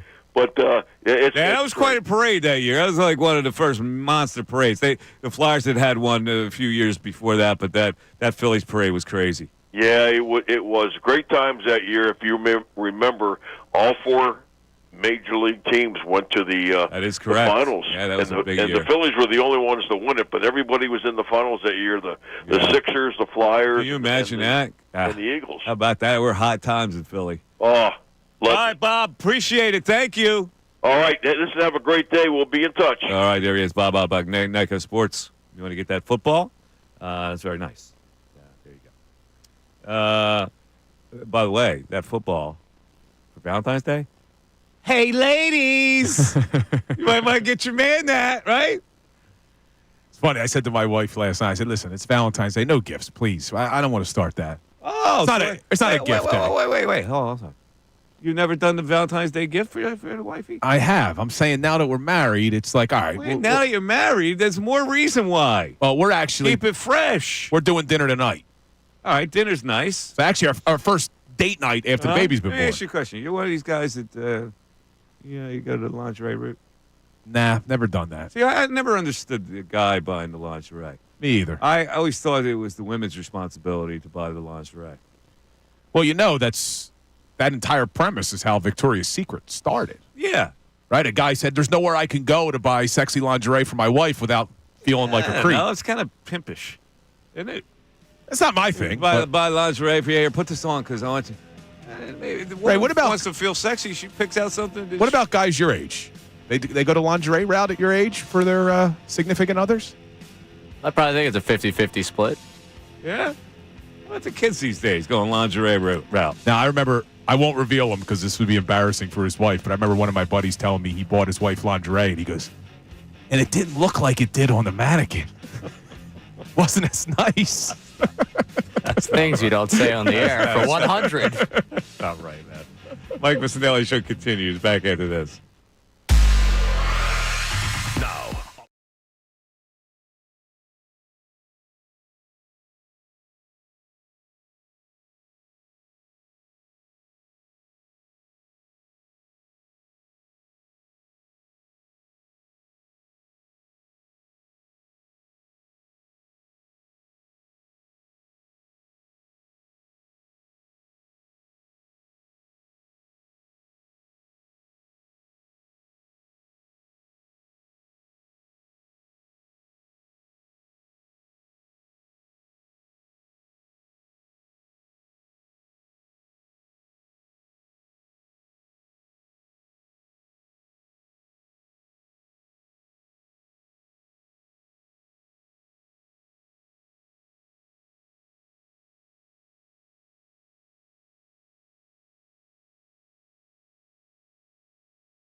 Did you see this Vince? Kid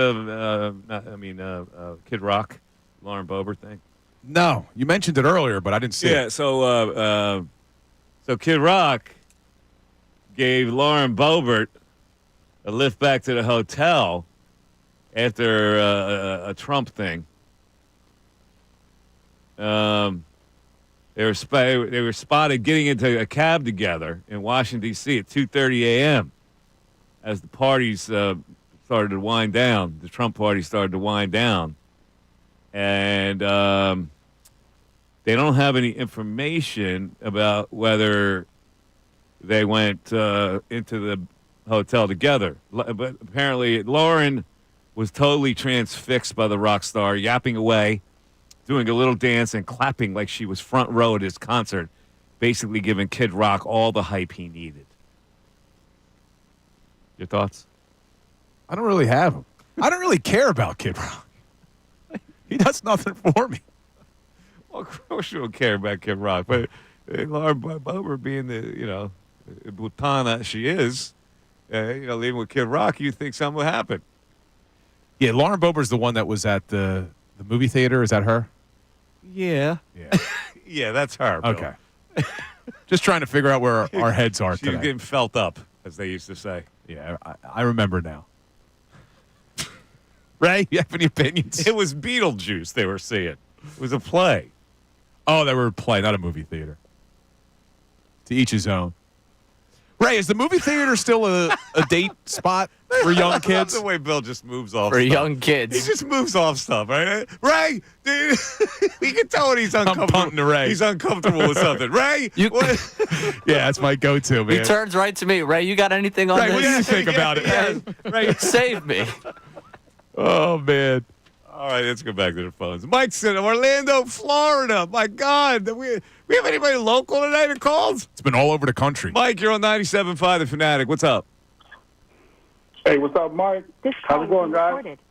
What's going on, bud? How you doing? Hey, man. Nah, good. Definitely feeling good after this win here. Nice. So I moved down. I'm in Oviedo now, which is like right close to Orlando. I'm from Allentown, so I moved here about 4 years ago. Hey, I'm playing a golf course down there in a couple weeks. A place called Mountain Lake. You ever hear of it? No, I still don't know all the streets and stuff like that. All right, no. But they got this place called Wing Shack in Orlando. I don't know if you've heard about it, but if you guys got like a Facebook group, check out Orlando Eagles, and then that's their page, and then it's at Wing Shack. It's a bar restaurant. 1,000% Eagles bar. It's really funny. We Crazy. get stories like that. There are Eagle bars everywhere. It's fascinating to me. Yeah, and it's been great knowing that place because, like I said, I moved here 4 years ago. I went to first year when I came over here. I went to a few bars, local bars here. No Eagles fans, and then some guy there told me, "Oh, you should check out this place called Wing Shack." So I go over there. Past 3 years, I've just been going there to watch the games. Crazy place. I went to the Super Bowl 2018, and then yesterday, I couldn't go down. I'm not gonna go down on Friday, so I went to Disney with my daughter. So we had a good time there. I was hoping more players would show up, but it was just Jalen Hurts. Oh, well, that's pretty good. Yeah, that's all you need, man. it's not Super Bowl bad. MVP right there. Yep. Oh, yeah, not that. We got some good pictures, made some memories there with my little one. I went to the 2018 one with my son, so now this time I went with my daughter. Okay. That's good stuff, man. Thanks, Mike. Very cool. Uniting families, man. It's fantastic. People relocate. This is the beauty of the Eagles. Everywhere around the country, when you take your Eagle fandom and you keep it, no matter where you wind up. Yeah, and there's going to be plenty of other Eagles fans wherever you are. They're really well. Look, Philadelphia is what, the 7th largest city in the country? Is that right? 4th largest market. Is it the 4th largest market? I don't know what I'm talking about. No. Anyway, think about it. There's a lot of Philadelphia Eagles fans, and Well, what would be the cities ahead of Philadelphia in your mind if it were 7th? What would give me the 6th? First of all, it's the 6th most populated city, so I was close. Well, New York, obviously. I would think Chicago. Boston. Boston. Is L.A. more popular?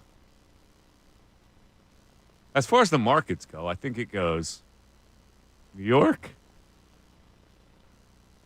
I think Boston's 3rd. Philadelphia's 4. I've got the 2024 rankings. What is it? What's the largest New one? York, Uh-huh. L.A., L.A., Chicago, Philly. Oh. We got ahead of Boston. Interesting. And Boston's all the way down there. They've toppled all the way to 8th. What's going on with Boston? Tough look. T-Bone in the Northeast checking in. What's up, T-Bone? All right, so I'm going to take my 12-year-old down to the parade on Sunday. They just shut down the schools and my work, so now I got plans for Valentine's. You got no choice but to get down there. Yeah, and Friday. You said Sunday. Don't be going down Sunday. Friday. That's total violation by me.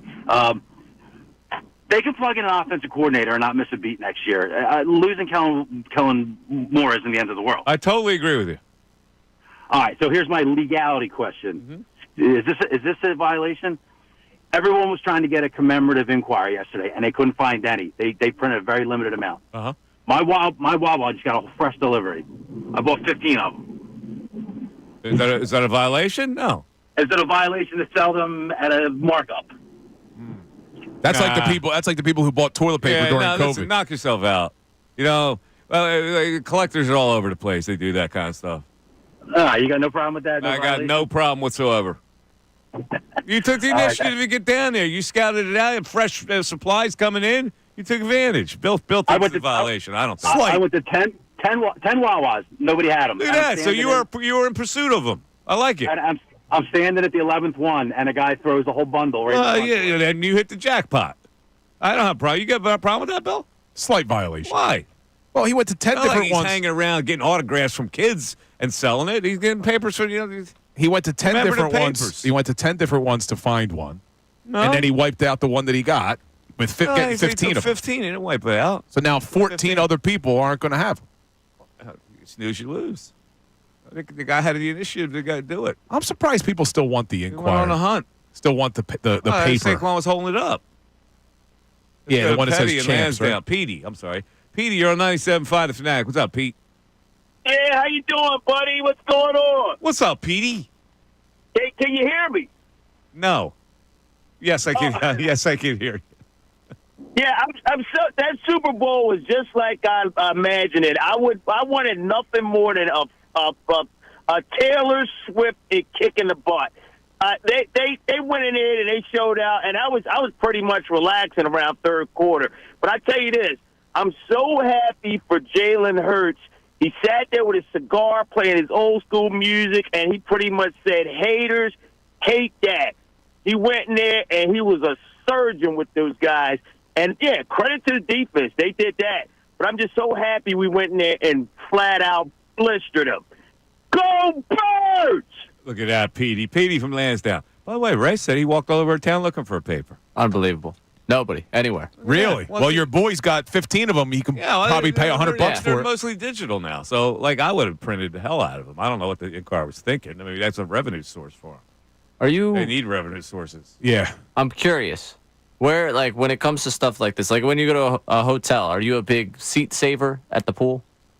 Oh, Mike hates that. We talked about that. No, I don't do that. I equate that to this. Yeah, it's stealing You're all the things. inconveniencing the next person because you're worried about other people inconveniencing you. See, now do you think it's a violation? For Yeah. papers? Well, I mean, I'm certainly slanted in that view because I walked up and down 2nd Street looking for a place with papers. Nobody had papers. You put the effort in to look for papers. The guy put the effort in to look for the papers. He came up with the Ziggy 10 times. The 11th he hit.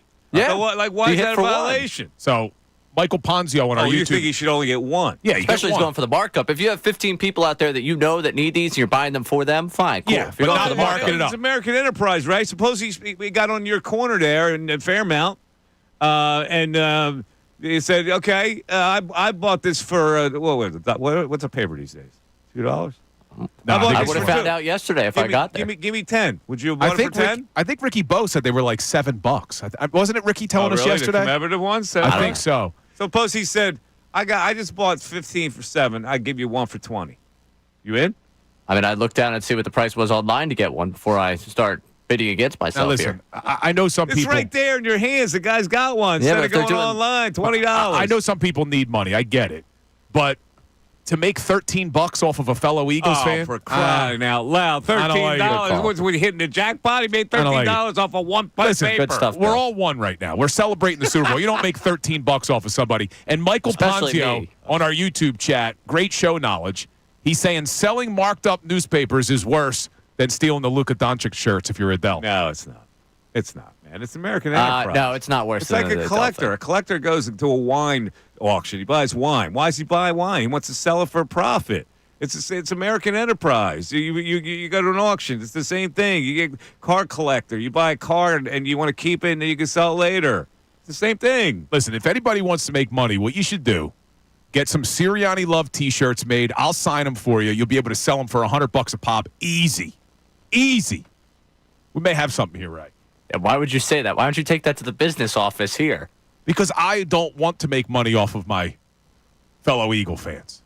I'll just help others. That's the kind of person I am, right? That's what I do for this show. I help Mike be writing with his takes. I help you. That's the kind of guy I am, Mike. There's only 20 seconds left. Don't worry, Mike. Also, while we're playing Know the Show, this will be a quick aside here. The person that called in earlier and said that you've been humble about this whole thing is proof that the audience changes over every 15 minutes. Spot on that guy was. Virtuoso is what I think they said. You're humble, all right. You're humble. Everybody, thanks for listening. This was a fun show for us to do. Thanks for listening, everybody. Thanks for contributing. The lines were all banged out. Have a great rest of the night. We'll be back at it tomorrow. Tomorrow's General Knowledge Wednesday. It is. And we'll have all that for you. Take care.